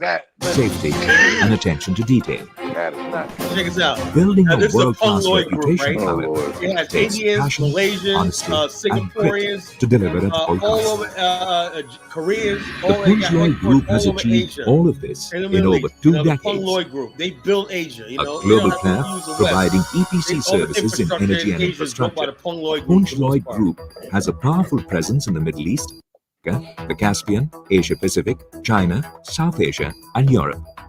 With 20 regional offices and Tyler, this 37 is a group, nationalities, maybe a we few have thousand executed people, not projects in entire over nations 50 working countries together. across the globe. There's a few thousand people. Well, hold up. You don't even have that in Africa. You tell me how come The group has evolved to become a diversified international conglomerate comprising 3 world-renowned brands, Punjloyd and PL Engineering, headquartered in India, and Sambawan Engineers and Constructors in Singapore, collectively offering a broad range of EPC expertise and But you got an African union. Well, stop it. At Punjloyd, we have delivered civil infrastructure work for major public sector enterprises and private sector companies, executing aesthetic, economical, and globally. In the area of transport infrastructure, our work includes urban projects like subways and metro stations, airports, bridges, flyovers, and interchanges. We have also designed and built highways and expressways, tunnels and caverns, as well as seaports and terminals. In the field of utilities, our experience includes creation of reservoirs as well as water treatment plants. Our portfolio for mega-urban infrastructure includes commercial, industrial, institutional, and residential complexes. We have to our credit high-spec buildings, townships, and industrial parks, multi-speciality medical institutions, as well as luxury leisure resorts. we flag off our journey with a breathtaking start. Among the many highways that we've built, the standout is India's Golden Quadrilateral, a national infrastructural dream come true, complemented by the prestigious East-West Corridor. In addition, the group also ventured into tollway construction when entrusted with the Vadodara-Halol tollway project. Our huge fleet of equipment makes execution of such mega projects possible. We own 13 sets of road equipment for bitumen laying and 3 sets of concrete laying, besides heavy earth-moving equipment. As most of the roads we built form an integral part of the country's transport network, we ensure safety at every step of construction. Punj Lloyd achieves this by creating appropriate construction zones and adopting uniform traffic control methods and devices to ensure safety of both road users as well as construction workers. Daily toolbox meetings ensure safety during all operations, from working at heights to construction of sub- and superstructures. In urban areas, we have reached new heights in viaduct construction, linked cities with major road interchanges and flyovers, and bridged islands to their mainlands, increasing urban connectivity for countries like Singapore and India. In India, we have constructed the Piragadi flyover and the Raja Garden flyover for the UP State Bridge Corporation Limited. We also executed Singapore's next generation of public transportation with the mass MRT and light rail transit RT projects.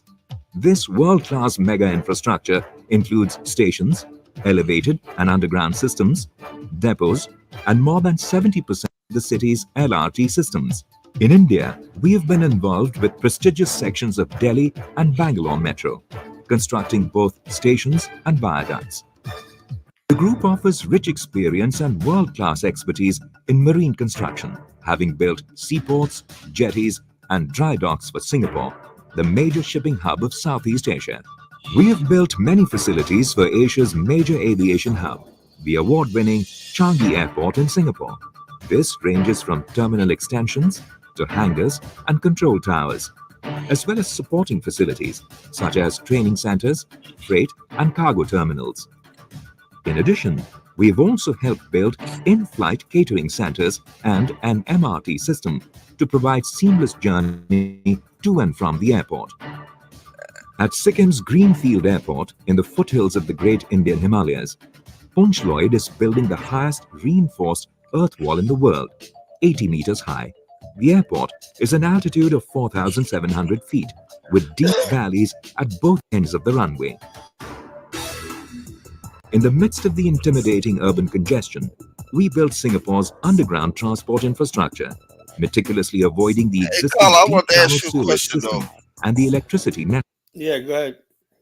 I see what you're getting at with the, with this particular video, but as far as like, the continental Africans, right, that have a Pan African spirit, and they see that in you, right, but at the same time, and they kind of feeling, a little disrespectful because it seems like you're coming down. They still feel like you might be coming down on them. You know what I mean? Don't you think you're being like a little bit too, Well, actually, like I said, reminiscent and I have no? to, look, 34 years ago, I started on this journey, right? And I said, look, Africa needs infrastructure. Blah, blah. I studied this stuff for years, I said we need industrialization. I was part of the Shiloh Science Institute, And back there as a young guy, that was my introduction to global geopolitics and stuff like that. And they told me back then that there was a thing called technology apartheid. And they also there was a speech, right, that I got privy to, right, of the Shiloh Institute that was written by Franklin Roosevelt when he went to Liberia, right? He stopped over in Liberia, and he said what he said was, the technology of the Western world should not just be for the West. He said in order for India and these countries to rise up on that, we as a human have to share this technology and stuff like that, whether it's sewer systems, power water systems, and everything like that, with the rest of it. Before that, right, the idea around, listen to this, Big Black. Before that, the idea was if you wanted electricity, you wanted sewer systems, running water, stuff like that, you would have to move to the West. Post World War II, the idea from like Roosevelt and the Shaw Institute, like they said, was these things are innate in the human nature. So technology apartheid means we're not going to let certain countries develop and stuff like that because they're black or they're brown, whatever like that. That was reality. You know, that's why in many ways Africa is not developed. Africa still suffers from a lot of technology apartheid. You know.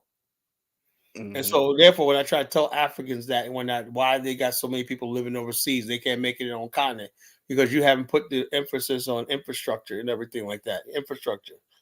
And the reason why I play that because Ant Nam is out here talking about Dangote is going to do this. He got a lot of faith in what Dangote is going to do, and also Dangote, his refinery and all that should have been built by Africans. You know, everything in the Dangote refinery was built by the South Koreans, the Turks, Chinese, everybody else was but black Africans. You know, so even if you do build a refinery, you just spent $10 billion paying somebody else. You see what I mean? That's my point. My point is because we don't have black African infrastructure and everything like that, it doesn't matter if you eventually get a refinery if you didn't build it from the ground up. Now, then he asked me, there's Black America. Do I need to play the top 20 black businesses in America? I don't want to bore you guys. Don't do that. Don't do that. Please don't do it, Carla. Please don't do it. So the bottom line is y'all don't like the videos, huh? So the bottom line is this. Yeah, we got top black businesses that on that level right there. These guys, people think we're sitting in America not doing nothing. It's amazing how we're a minority group and we do got industrial companies like this in America, black people. You know? But yeah, but you know, I remember we were talking about this on Bomani channel, you know, and that's when like, you know, like continental Africans like Zargo, he really went deep into, you know what I'm saying, the petroleum industry and Ghana, I guess. I think he worked on in the petroleum industry. So he was yeah, he's full of gas.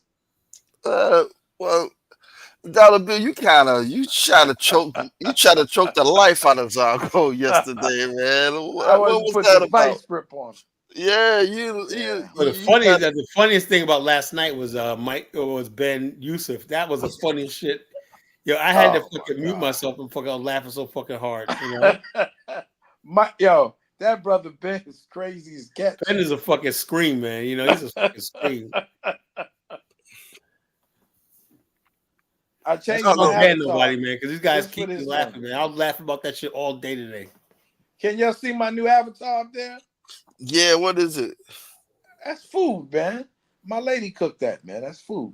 Okay, it's hard to see. It's small. I can't really see it. Oh, it's too small? Okay. Yeah, you can see it if you look at it close. I don't know what it is. It just looks like, you know, maybe because I got eyes. I went to do the eye test the other day. I wanted to see my doctor. They're like, you failed when I need glasses. You need glasses for that. I said, damn, I could have sworn that was a Z. I got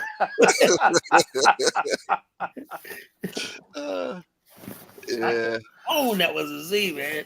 Zago come in here, you ain't gonna tackle like that. Nah, man, I'm gonna be cool. Zago, come up here, man. You know, Zago, he used to be kind of on the pro-black stuff. I don't know where he changed. What it has is these guys have to have this idea that if you go against Black America, you're on the winning team. You know, that may be true for white America and stuff like that. But you black immigrants, man, y'all need to stop. You know, y'all not gonna go up against us and win. It's not gonna win. Not gonna right. I don't meet people like them in personal life, man. A lot of these guys are just YouTube personalities, and so they get off their gripes and different things they have to say about African Americans, and you know it's a reactionary thing, and so they go on the Afro dumbass show, and you know they talk about the blacks. And you know, it used to bother me, but I don't care anymore. I feel sorry for him. I really do feel sorry for him, you know. Well, the whole thing right there, Mike, you know, I like Mike, but he thinks the world plays fair. You know what I mean? Mike who? Omawali? Yeah, he thinks, you know, and that's what some of the continental Africans think, like, okay, they're gonna develop, and there's not going to be any type of interference. Dude, man, the white man is never gonna see Nigeria, these countries develop like they want to. You know, you'll have what they call development, and then you have African development. You right? Mm. African development means you always like 100 years behind the rest of the world. You know, and stuff that has disappeared in the rest of the world, extreme poverty. Now, India has a lot of extreme poverty. I played the other night. India has a real thing, but they got the population. You know. Yeah, it's a billion. I wish I could, now I'm on my phone, but I was listening to this guy, John Lozamo, and he's complaining to this white guy about how his people have been here for 500 years and that they only control 1% of different industries, okay, in America. And he doesn't understand that they're the biggest population in this country. And the reason why you don't understand it, because the history of this country is the conflict with black people being exported, okay, to America. Like I said, we are the spoils, you know. To the victim, but we are the damn spoils, you know. So they don't truly understand it. They're not trying to give you representation, John Lozamo. You have one choice. You talking about the actor John Leguizamo? Yeah, I like him, but he's on some radical shit now, man. You know? Yeah, he is fruity ass. Yeah, he's a Fruit Loop. Yo, you see that special he did? He's a Fruit Loop. It was funny. He's a Fruit Loop, and I know somebody who knows him. Yeah, he probably is. But Bronx. remember the character Gladys? Yeah. Did? He's definitely a Fruit Loop. It was funny, man. Gladys. Yeah. Oh, he's funny now. Don't get me wrong. He's hilarious, man. God damn, he's funny, man. But, I think Africa can industrialize, man. They just need to put some systems in place. But at the same time, when you talk about industrialization, like I said earlier, Big Black, you got to have a substantial number of people that's going to workforce. You know what a workforce is? Like we have the Teamsters, we have this workforce culture and that certain people say, this is our lot in life. We're going to give 35, 40 years and I'm going to retire, right? I'm good with that, you know? You can't have everybody in the country, right? That nobody wants to do hard physical manual labor and whatnot. You know, nobody wants to do hard physical. Everybody thinks your life does not mean anything unless you have a white collar. That's a problem in Africa. They look down on farming. They look down on any job that gets your hands dirty. I don't know. I would say that when you look at them, you know, even the people that are selling things. That's not even true, Kyla. Most people strive to get a farm in Africa. It's a sign of prestige when you have a farm. Elvis, stop. It takes a lot of determination. Average African, right? Even when you go to Liberia or any other country in Africa, right? They look down on people who farm. They still think farming is like the peasants and anybody. Not true. Most of the senators and higher ranking officials, they have farms. There's a prestige to have a farm. They don't. Yeah, you can own a farm, but you ain't gonna be the one farming. I ain't talking about owning the farm. I'm talking about actually being a farmer on the land. You know, I ain't talking about wearing a suit and tie and you got some land and you got all these people you're exploiting on the farm. I ain't talking about that. That's easy to do. Well, Colin, you got people out there in Africa selling every day, man, hustling and trying to survive, man. We're trying to survive here too. And exactly. The thing is that we're too preoccupied with having some of our best minds worry about Africa. Africa doesn't need us. And I think that's hard for us to understand. Yeah, they don't need us. They moved on. You need as they need to use us. They need to use us. They need to for us to spend some money so they can jerk us around. Come on, man. Africa, listen, not only does Africa not need us, they don't want you. Okay? They want to do their own thing. I wouldn't say that. They want to make the deal. Look, Africa's basically like, let me tell you something, Big Black. You'll understand what I'm talking about. I was in Liberia. I was in this place called the Executive Lounge, right? That's like the nicest hotel in Sincor in Liberia, right? And all you see is Liberians sitting there with freaking Japanese, Europeans, everything. They're doing business deals and everything like that. You got young Liberians, and they're basically blah blah blah blah blah. The bottom line, you think Pan African's on his mind? No, he thinks these Chinese, Japanese, whoever investor is going to fund his project, whatever like that. That's what the reality is. That's reality. You know, and I'm saying to myself, I saw back then. Look, Africa is Well, equal in to certain cases, everybody. but certain, Come with a real I would say in certain cases, yeah, but that's everybody, right? No, With I'm certain just saying, business deals. right now in Africa, it's all about the money, Big Black. It has nothing to do with race or nothing like that. Elvis knows that. We Africa is have all about. They children don't give here a in damn if the America. guy came from Mars. If he want to do business and he can put money in their pocket or whatever like that, they'll get with him. They ain't thinking about no Black Americans or Pan Africans. Big Black. Reality. We've got black Well, that's children like that every. here. Big Black. We've got black children here in America with third grade reading levels. We are not concerned about them. What kind of future are these children going to have? Well, we are concerned about them. No, we're not. Then why are we concerned about Africa? Because Africa is not concerned about us. The Africans come to America for opportunity. And I don't have no problem with that. But so if they're coming here for opportunity, obviously there's opportunity here. So why are we worried about somewhere else when we're not thinking about our own children? Because let me answer that now. Because the diaspora needs Africa, and Africa needs a diaspora. For what? None of us for what? The upliftment of the race. That's what uplift. That's they don't.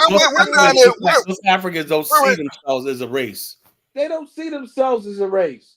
They don't see themselves as black people. They don't see themselves through their ethnicity. Some of them do. No, all of them don't. Only a few of them. They could care less. The exception are, and the truth is, Big Black, the false exception of like my boy Flo in Liberia when for some reason he comes from Charles Taylor, he was in Charles Taylor's army, and when he read Garvey and stuff like that, he's exactly the exception.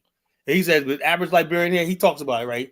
The average person in Liberia here, they don't know what the hell he's talking about. And the bottom line, he's like, yo, man, he's like, I told him I heard this white guy say he owns land in Bone County. He said, let me find out what the fuck that's all about, right? He has a conscience. Then you got average Liberian, like, well, what, a white man owns land in Bone County? What's the big deal?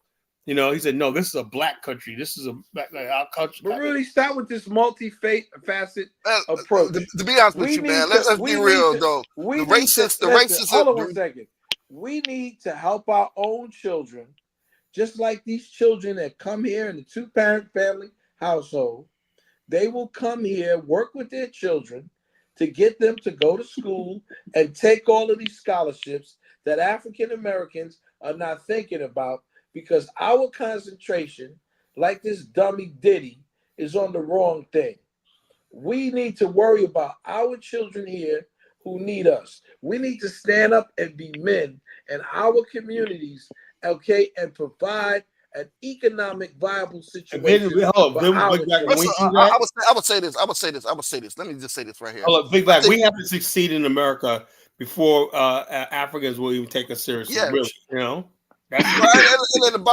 Because we've been succeeding in America. It really never the majority of us. I'm talking about the fact that, hold on, let me say this, Big Black. The perception of, even though there's a lot of success in America, right?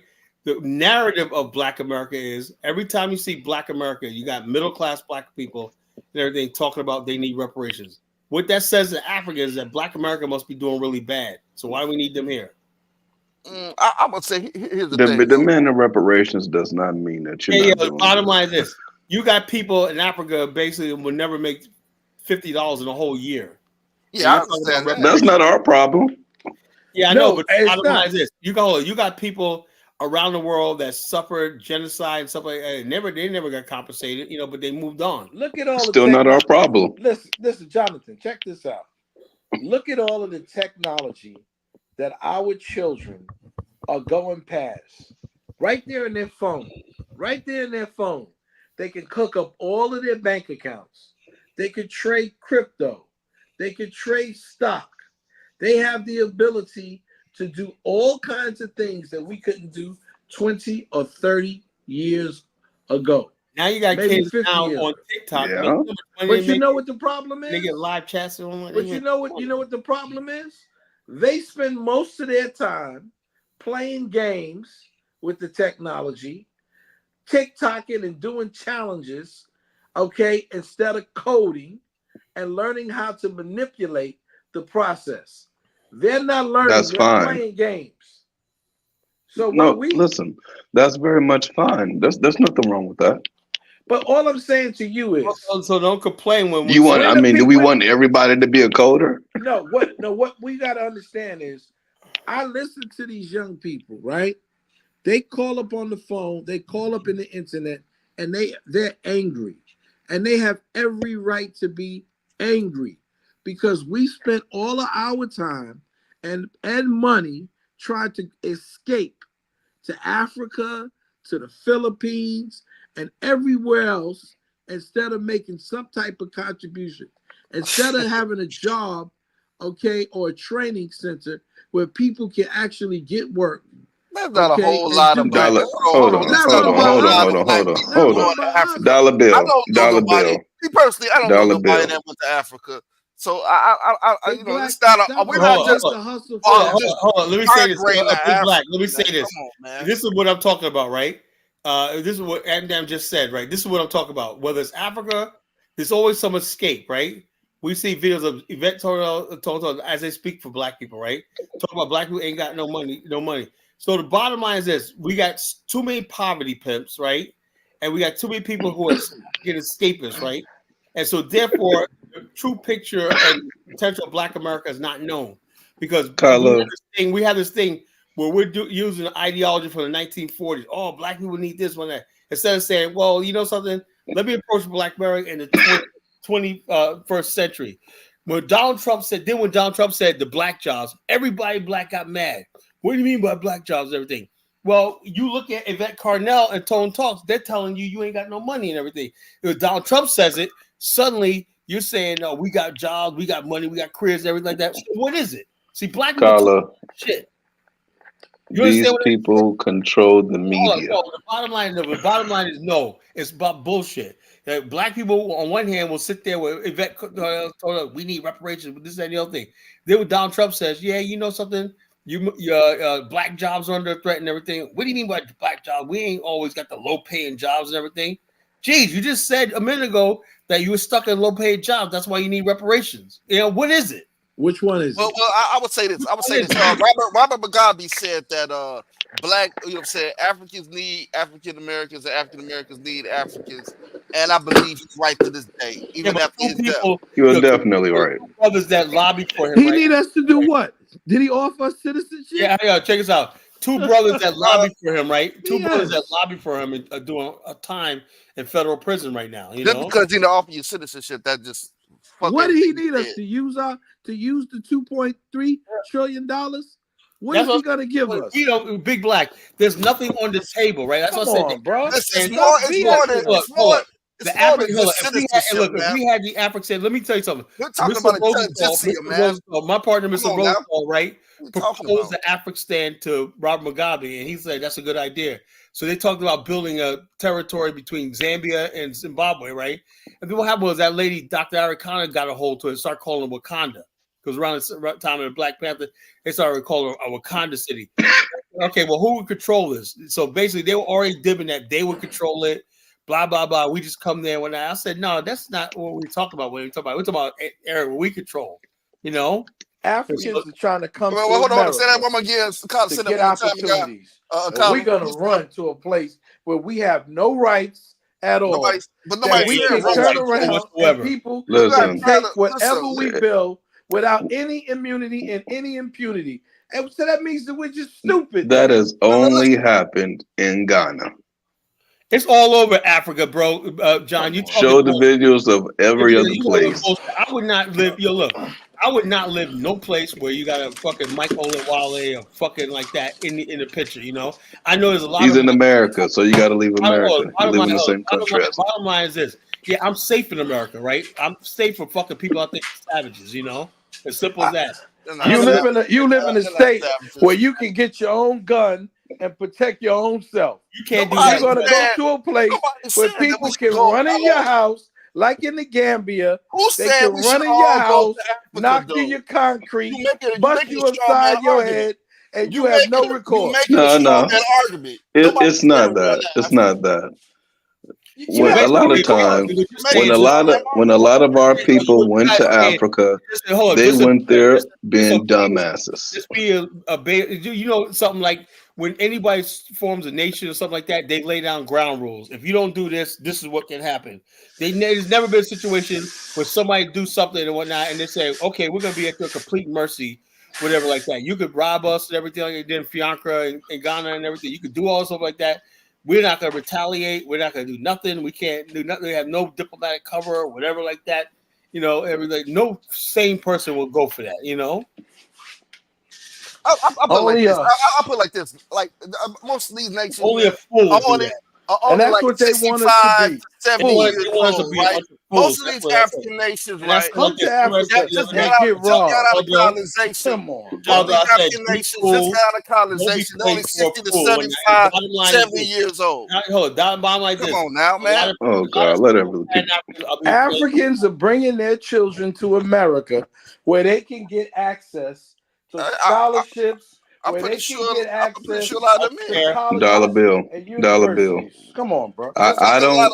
Go ahead. I think it's very disingenuous and it's very bad when we talk about how great African Americans have been in the country, in the United States of We got America, healthcare. despite a downright war against us. Every African American got health. Kyla, we understand. We know what the United States got. No one needs to explain that shit. Every African American is not. No African American is going to bed hungry right now. You know. But Jonathan, this is all I'm saying. Yeah, that's clear. That's clear, Kyla. Jonathan, so what the hell? You can't even compare freaking Africa. This is what right I'm now. saying.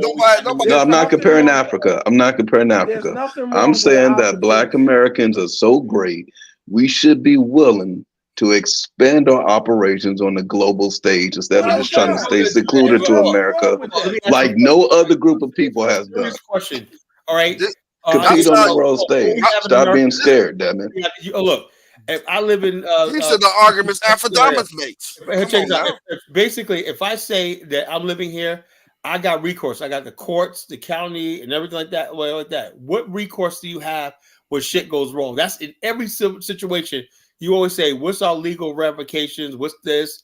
You know, what's that? What's the diplomatic relationship? What do we have? Is there an African American commission? You know that you are one of those people. Hold on. Because now Tyler, this is hypocritical. You have said that the American passport is a savior, but the bottom and it line makes a huge difference. Don't tell me now it's nothing now. It's not hypocritical. Africans are not gunning for your collar. They're not trying to kill you. Look, I'm going there as an American. I'm not going there as a fellow Black person. I'm trying to get the fuck. That doesn't work in Africa.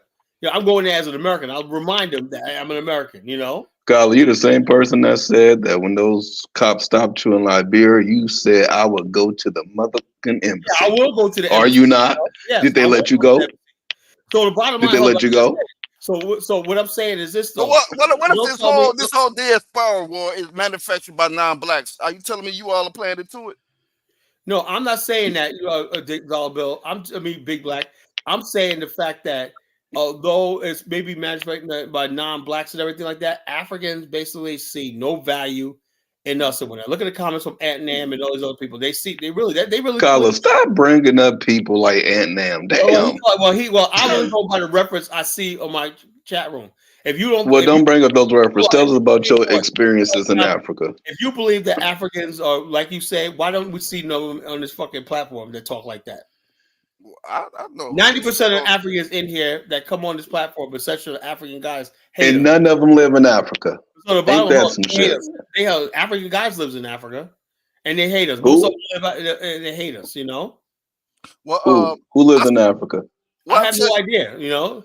African guys lives in Africa. Elvis has a Pan-African mindset. They don't hate you, Kyler. They just responding to your rhetoric. That's all. I don't respond to rhetoric. What about they hate? Look. What about the girl from the UK? Young woman from the UK. They talk about Black women in America being ghetto baby mamas and stuff like that. You know what? I had a freaking conversation with one of Dynas's fucking followers. This girl Misa, whatever the fuck her name is, right? And I had to really hurt her feelings, right? I said, you talk about Black Americans. Why don't you take that fucking wig out of your head and show your little bald, nappy head and whatnot, She said, well, Colin, he gets all triggered. She said, baby mama culture is Black American culture. I said, how dare you talk about my fucking people like that? I just put a video. It was a comment about LeBron James and that guy. What's the Russell? Kyla, you say hurtful things about Africans. Still don't try to say Hold hurtful on. things about you. I put that up there, right? That's the art of shit talking. That's all. Hold on. Let me say this, Elvis. I put that up there. Wasn't talking about Africans, nothing like that. She took the time to come on my page and make it about Black American women. So I had to respond to that. Africans like you in Illinois, they like to throw stones and hide their hands. They like to do then when I hit them hard, when they get their feelings all hurt. So Africa, I thought you loved this. You think I like to throw stones and hide my hand, Kyla? I don't know. I said a lot of you Africans do. You throw stones, you take shots and whatnot, and then we hit back. Y'all get up. What happened to Pan-Africanism? What happened to people? The diaspora was done by no. That ain't a white person that came on my timeline and said something like that. That was a black woman from Africa. Okay, Kyle, let me say this, right? So Big Black, you're telling me a white man made her come on my timeline and say something like that shit to me? Yes, he's an agent. Look at the Rwandan women. Look at the Rwandan women. Hold on. Let me say something. Hold on. Can I say something? Is that the white man doing that? Let me say something. Right? Because we all acting like, of course, the majority is not going to be on the same page, right? Just like in America, right? With African Americans, we can just take it to a pro-black level, right? Because there was before. Hold on. Listen. Just from before people, this Pan-African thing was a big thing, right? There was a thing called pro-black, right? And that's just among our people, right?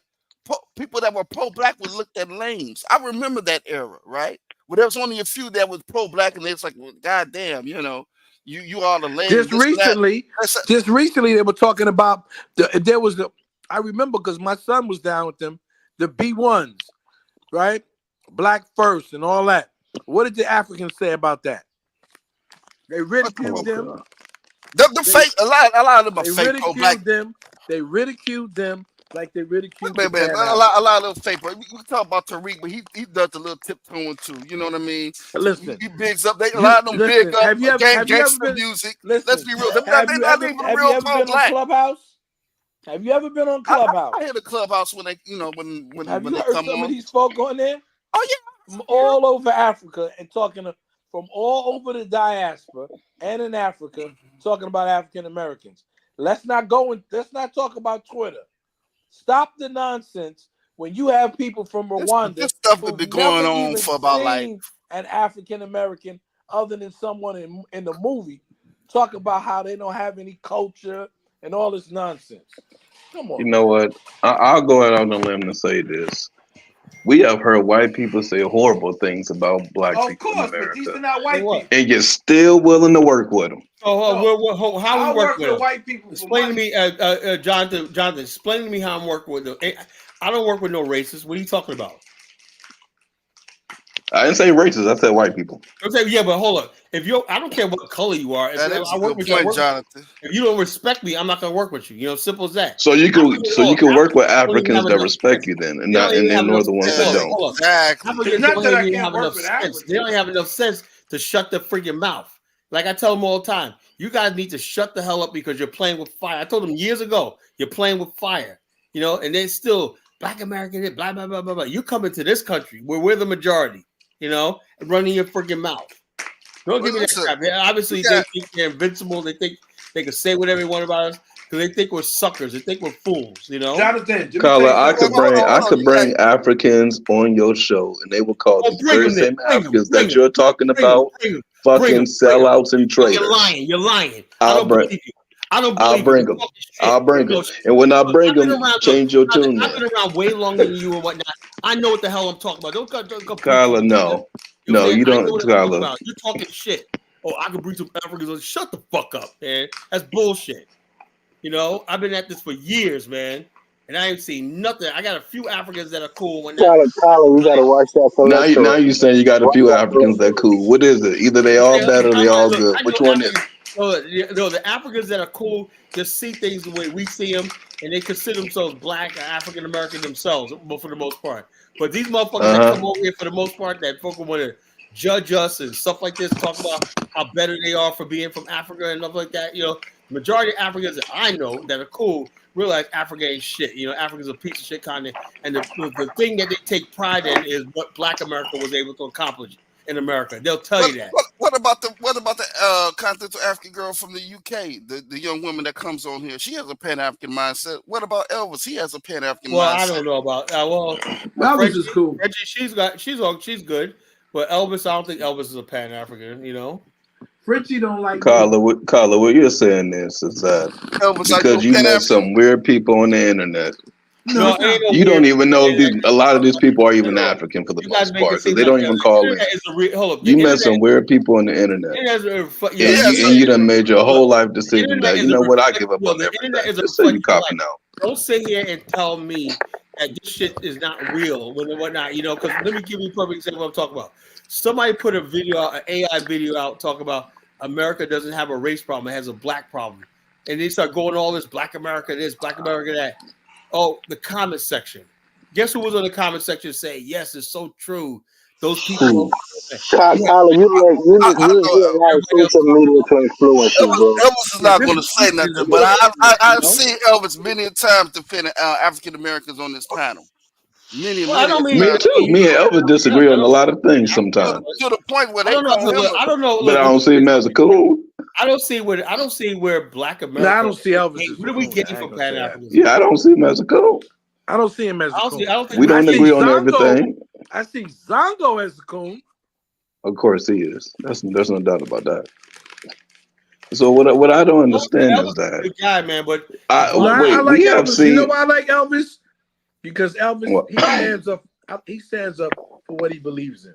You don't have to agree with him, but he stands up for it, and he gets a lot of flack from continental Africans, but because he tries to get along with us. yeah, I give Elvis that credit. He does try. But these motherfuckers, for the most part, man, and it's not just Zongo, it's not just Afrodumas, it's most of them. You know, they have this idea because we ask them, where do you get your view of Black people in America? Right? They always say rap videos and movies, right? And we know same way they destroyed the image of Black people in Asia through movies and stuff like this. They do the same. I never thought it would happen with Africa. I never thought that I would hear that stuff. Say somebody used to hear that Asians say about us back in the 80s, how we're violent, with thugs, with ghetto, and all stuff like this. You know, I had never thought that I would hear that come from people that are supposed to be our race. You know why? Hey, are you shocked too? We never thought that would happen, right? I didn't think it would happen, but I'm not shocked. And the reason that I'm not I was really hurt and shocked. The reason why I'm not shocked. You don't think they're gonna catch up and get us that in a minute? No, they're not. You know why? Because they're looking to capitalize off the opportunities that other African Americans are not willing to engage in and do.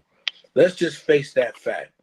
There's a lot of African Americans who refuse to step up their game and do what they're supposed to do. And they would rather listen to Dollar Bill. They would rather listen to people like Yvette Carnell and Tone Talks and do nothing. Yeah, but they want that because that's a problem. You know what? You know why? Carla, did the Because majority of Black people know about Yvette Carnell Tone Talks? Because I didn't know about the broad until I came to your show. The narrative. Hold up, like Aunt Nam just said a little while ago. Yvette Carnell told her it doesn't matter when you got somebody out there and they got tens of thousands of views and everything. The narrative that's being pushed. It doesn't matter if millions of Black people. The narrative's out there. You know, just like the narrative out there is that Black people need to vote Democrat no matter what. Is it tens of thousands of Black people saying that? No. It's just because it's never been challenged, right? It's out there in the atmosphere, you know. So the whole idea that people are lazy and all these stereotypes fits into what they want because they truly want to be able to replace us in America. They can't though. Then they but can. But if we're intelligent enough to know that they can't do it, why are we worried about it? Some of us are not intelligent enough to know that. So let me tell you, I wish I could put this TikTok up. I wish I could put this TikTok up because there's an African American. This is what's going on here in New York. There was an African American guy with his girl, and some African guy made a statement to him. I don't know why he did it or why he picked this brother, okay, to make this statement. And then the brother confronted him, and the African dude jumped up, thinking that he was gonna, overpower this brother. And you know what happened. And see, this is what I'm worried about. people don't realize. See, they get angry when they say, "Oh, you roasting people and you doing." See, I know what some of our people are capable of doing in this country, right? And so you have misguided situations, and people like Zongo want to get up there and talk all this smack like he's about that type of life. He knows he's not ready. I told you I had a friend from Nigeria. Okay, he's no longer here. He didn't die because of that, but he got his behind handed to him several times with the attitudes and the ideas that he had, and he figured that he was going to take that to the hood and call people all kinds of names and stuff like that and express his opinion. Okay, and without realizing, there's consequences to people's behavior, right? And so, when I say these things, people don't understand that. They think that, oh, your guys ain't going to do nothing. You think you bad. 99.9% of Africans, continental Africans, know they ain't going to the hood saying that shit. So look at Ross Moyce. He's trying to tell me that that we're goofies with Dollar Bill and others are losers. See, this is what I'm telling you. See, I don't even want to. You know what? I'm gonna have respect, Moyce, for my Haitian brothers and sisters who respect and like me. I don't want to go off. Has Ross Moyes ever called in? Because it could be a white man. Ross Moyes call in. No, I think he's a white. Ross Moyes should call in. Adnam should call in. He's going to get roasted. They're probably white people. I think they're white folks, to be honest with you. I don't even think. Come in, Ross Moyes. I've never until I heard about Lou Majors, I never disliked any Haitian person that I met in my life, and I know quite a few of them. Okay, and they're some of the nicest and some of the best people in the black community. That hardworking, okay, and good people. So people like Moist, to me, he's just a sucker, and he's probably a cracker hiding under there, acting like he's black. Likely white. Yeah, he's now, Kyla, you've been on Dinah's platform plenty of times. You'll see that white people will call in with black profiles on their thing, and then the minute that's what he is. He that's why he started asking, "Oh, turn your camera on first." He's been roasted many times by Icon Fire, boy. I wish Icon Fire was here, boy. Icon Fire put the fire to Ross Moist's butt, So I think he's one of those, I think he said he's 1.7%. Then come up, man, and let us hear you. So if you want to be a man, come on up, bro. He's too moist. And represent yourself, because you really are moist. They're also manly and so proud of their country and so proud of their culture. Call the fuck up. Nobody's like him. I know, like I said, I know a gang full of Haitian people who are down and about it. Okay, I love those people. They love me. They got love for me. I'm not going to embarrass. I'm not going to talk ill of those people and tarnish my reputation with them dealing with this. Yeah, just like I'll never see nothing about Caribbeans because I always think of my good brother Bomani. Exactly. It's not all of them. But enough of these motherfuckers out there that that they're fucking enemies. They're fucking. I'm sick and tired. They want you to say fucking. Ross Moyes a sellout. He's the only Caribbean that praises Afro-Damas in his chat daily. Yeah, let me say something. Let me say something real quick. Look, the reason you see when I'm on this platform, I don't want to be like, oh, you're one of the good ones. I don't want that label. But the reason why I don't have a lot of smoke with Kala, people who are saying shit about Africa, most of the things you guys are saying is true. And I keep saying it's truth. It's a defender of, I would say, for lack of better words, rudeness. You can say something that's true in the rudest way possible, but the truth will defend you in your rudeness. So when Carlos say things about us not being developed, when he say these things and that, it's all true. So I don't push back. But it's not that I don't know. It's not that I don't know African American situation in this country. I know the successes, I know the failures, and nobody knows it more than African Americans themselves. So I don't have to come in and project it on you. You already know your struggles. You already know your successes. And as Africans, we know our struggles. And when you say these things, and we know internally it's true, I'm not going to fight you over it. So it's not an This issue the that I'm cool. I'm cool with you, and that's the reason I don't no, talk back. no, it's no. You say what you listen. Like yesterday, I wasn't going to sit up there and listen to this fool Ben talk the kind of crap he was talking about sisters. I wasn't gonna. I'm not caping for people. How did he get Okay, into women? Because the bottom line, because he got an issue with women. He got an issue Carla, with women. you were defending Ben last night. I was not defending Ben. No. No, he didn't defend him. Yeah, because I think he was out of pocket. I think Jonathan agreed with him on one issue, but the other issues he was I was laughing, degrading, right? black Other women. issues he was wilding out. Yeah. I was laughing so fucking hard, man. I was like, Nah, that no, you, Colin, need to step up. This is your platform. When somebody is oh, dwelling see, in I didn't hear the degeneracy all I know there and was some women in projecting the chat room saying that he things called us, that's terrible. and I was saying, Yeah, he did, and he tried to justify he told her, he beating said, on women, I which don't is think he called, deplorable. well, I don't think he called anybody in the chat room bitches, I don't think he did that. He said those bitches, whatever, like that. They came up there and they were drunk and blah blah. Yeah, but you think us on this platform, me, Dollar Bill, Jonathan, you think every other word when we refer to a woman, we call them, the B word? You think we do that? We don't do Hold that. on. Let me say this. Now, I agree with what you're saying that no black man should use or person use that term "b" and everything like that, right? But in all fairness to him, he was not really talking about anybody we know. He was talking. No, but it's derogatory, bro. When Come we're on, sitting Baruti. amongst, yeah, when we're sitting amongst our women, we don't talk about them in that kind of manner. There are women listening to us on this platform. You don't do that, I know that, and but and other men has to check him on it, and that's what we did last night. That's all. yeah, as I said, he was absolutely wrong in that. That's what men do. Check say you can't be called using the term "b" word and stuff like that. You can't do that. Let me address my brother Baruti. Imagine this dollar bill is selling all of his African art so he can concentrate on being African American. A so-called Italian AM, Italian American would never jettison in being Italian. This is a paradigm not laughable. First of all, I have no problem selling my art. I brought it, it's mine. And so people engage in commerce all the time. There's nothing wrong with that, right?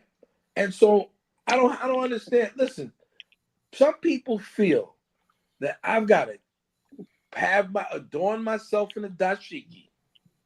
I've got to change my name. I've got to do all of this stuff. And the truth is, people don't even respect that. Okay, we've had a lot of our leaders. I knew a brother in particular in New York who could have been working for ABC or CBS, but he spent most of his time, Collar, trying to report on Africa. He almost took Dollar a Bill, you vow. got your camera on? Did you mean to put your camera on? Oh, I didn't know. It don't matter. Okay, thank you. But what he did was, because all you can see was my shirt. All he did, okay, was for all of his life, try to do things concerning Africa. Africa, Africa, Africa. And what is that? What happened to his children? What happened to his life? I'm sure he didn't have a 401k plan. I'm sure he didn't have all the things that he needed in life because he felt a need, okay, to dedicate himself to be a poor righteous teacher for Africa. This is what people did in the positive community. And Oh, what check this for? out. And Dollar Bill, and you know what's the sad part about that is when those type of people, right, when they hear something like an Afro-Dominant, those people will turn violent because they give their whole life to that shit, And they And that's don't why I know tell anything these Africans, about they that. keep running their damn mouth. You got dudes that just gave everything up, rejected America and everything, just went hard for Africa. Then we get Africans telling you And you're thank you, easy. Elvis. Wait a minute. Y'all have said that we are descendants of Africans, correct? Yeah, no Absolutely. shit. And so he went hard for his damn self. No. I'm talking He about went Either geopolitically. y'all gonna be No, Africans or I don't believe. just be straight black he went Americans. he Because went hold up, hard the for reality. Hold up, the reality of geopolitically, right? Nigeria is a geopolitical entity. Ghana is a geopolitical entity. Black America is a part of the geopolitical entity called the United States. That's reality. That's what you are. You're an American. You know, there's a geopolitical entity called Cameroon. There's a geopolitical entity called South Africa, which has white people that are legal residents, Indians, Africans. You know, that's a geopolitics. Geopolitics trumps all that stuff we think about Pan-Africanism. That's the truth. You know, Okay, that's great. But at the same time, The if issue that is person dedicated his life to something that he cared about, Nigeria because something I that know he believed in, why and y'all that's knocking fine. some? At least he's I'm willing to not. live on his own principles I'm not. Listen. and I'm not not. give up like everybody else has. I'm not. Listen. I'm not knocking him, but what I'm saying is, he could. His family didn't have to suffer, okay, because he wanted to be a poor righteous teacher, and he Did wanted they to believe. suffer? Yeah, I believe they suffered because he You was believe, you impoverished. don't know. Because he was Dollar Bill. he was an impoverished brother, and you know Dollar Bill. what? Let me tell you. Dollar Bill. Let me tell you this, Most of the right? people listen, and most of the people in Africa could care less. Dollar You Bill. Let me know tell you it, this. and I know it. 1 second. Look, Africans come to the United States and they get American citizenship. They're both African, and now they're American. They have the protection and the advantage of America. They're But they American also have, citizens. yeah, they also have their homeland that they can go back to. I think what most Africans Americans should do in most of the countries that offer citizenship to African Americans, go to Africa, get a citizenship, I want to be Ghanaian. You know, and then you can use your American passport and your African passport to do business, to do other things that most Africans do on the continent. Most of us, we go buy a piece of land, hold we up. build a The whole house, thing is about Elvis is but we still have the benefit of America. I'm never going to be a Nigerian. No, I'm never going to Listen be. to me, Elvis. Y'all I'm don't not have to saying go to Nigeria. There's over Go, 50 go in, yeah, countries. Go to another go one. anywhere I'm never else. going to be any Elvis. of these people. You know, what's the Understand this, goodness? Elvis. When I buy a piece of property in America, I own it, free, absolute, and simple. Do you know what that means? That means that I don't have to worry that I might have to worry about if I don't pay my taxes to the government or my water bill to the government. But I don't have to worry about the people who used to live there. Dollar Bill, you're Come thinking back about That's one thing. nice. If you 3%. buy Yeah, property in Nigeria, you yeah, own it. If you you buy own it. property in South Africa, you own it. If you buy Only in property in Liberia, Tanzania, you own it. own If you it. buy That's property in just that one Liberia, you own situation it. Do you in pay Ghana taxes on it? where they I didn't own own it it; they if were you just No. leasing it. Yeah, so that's if you that's That's the buy difference, property Dollar and Bill.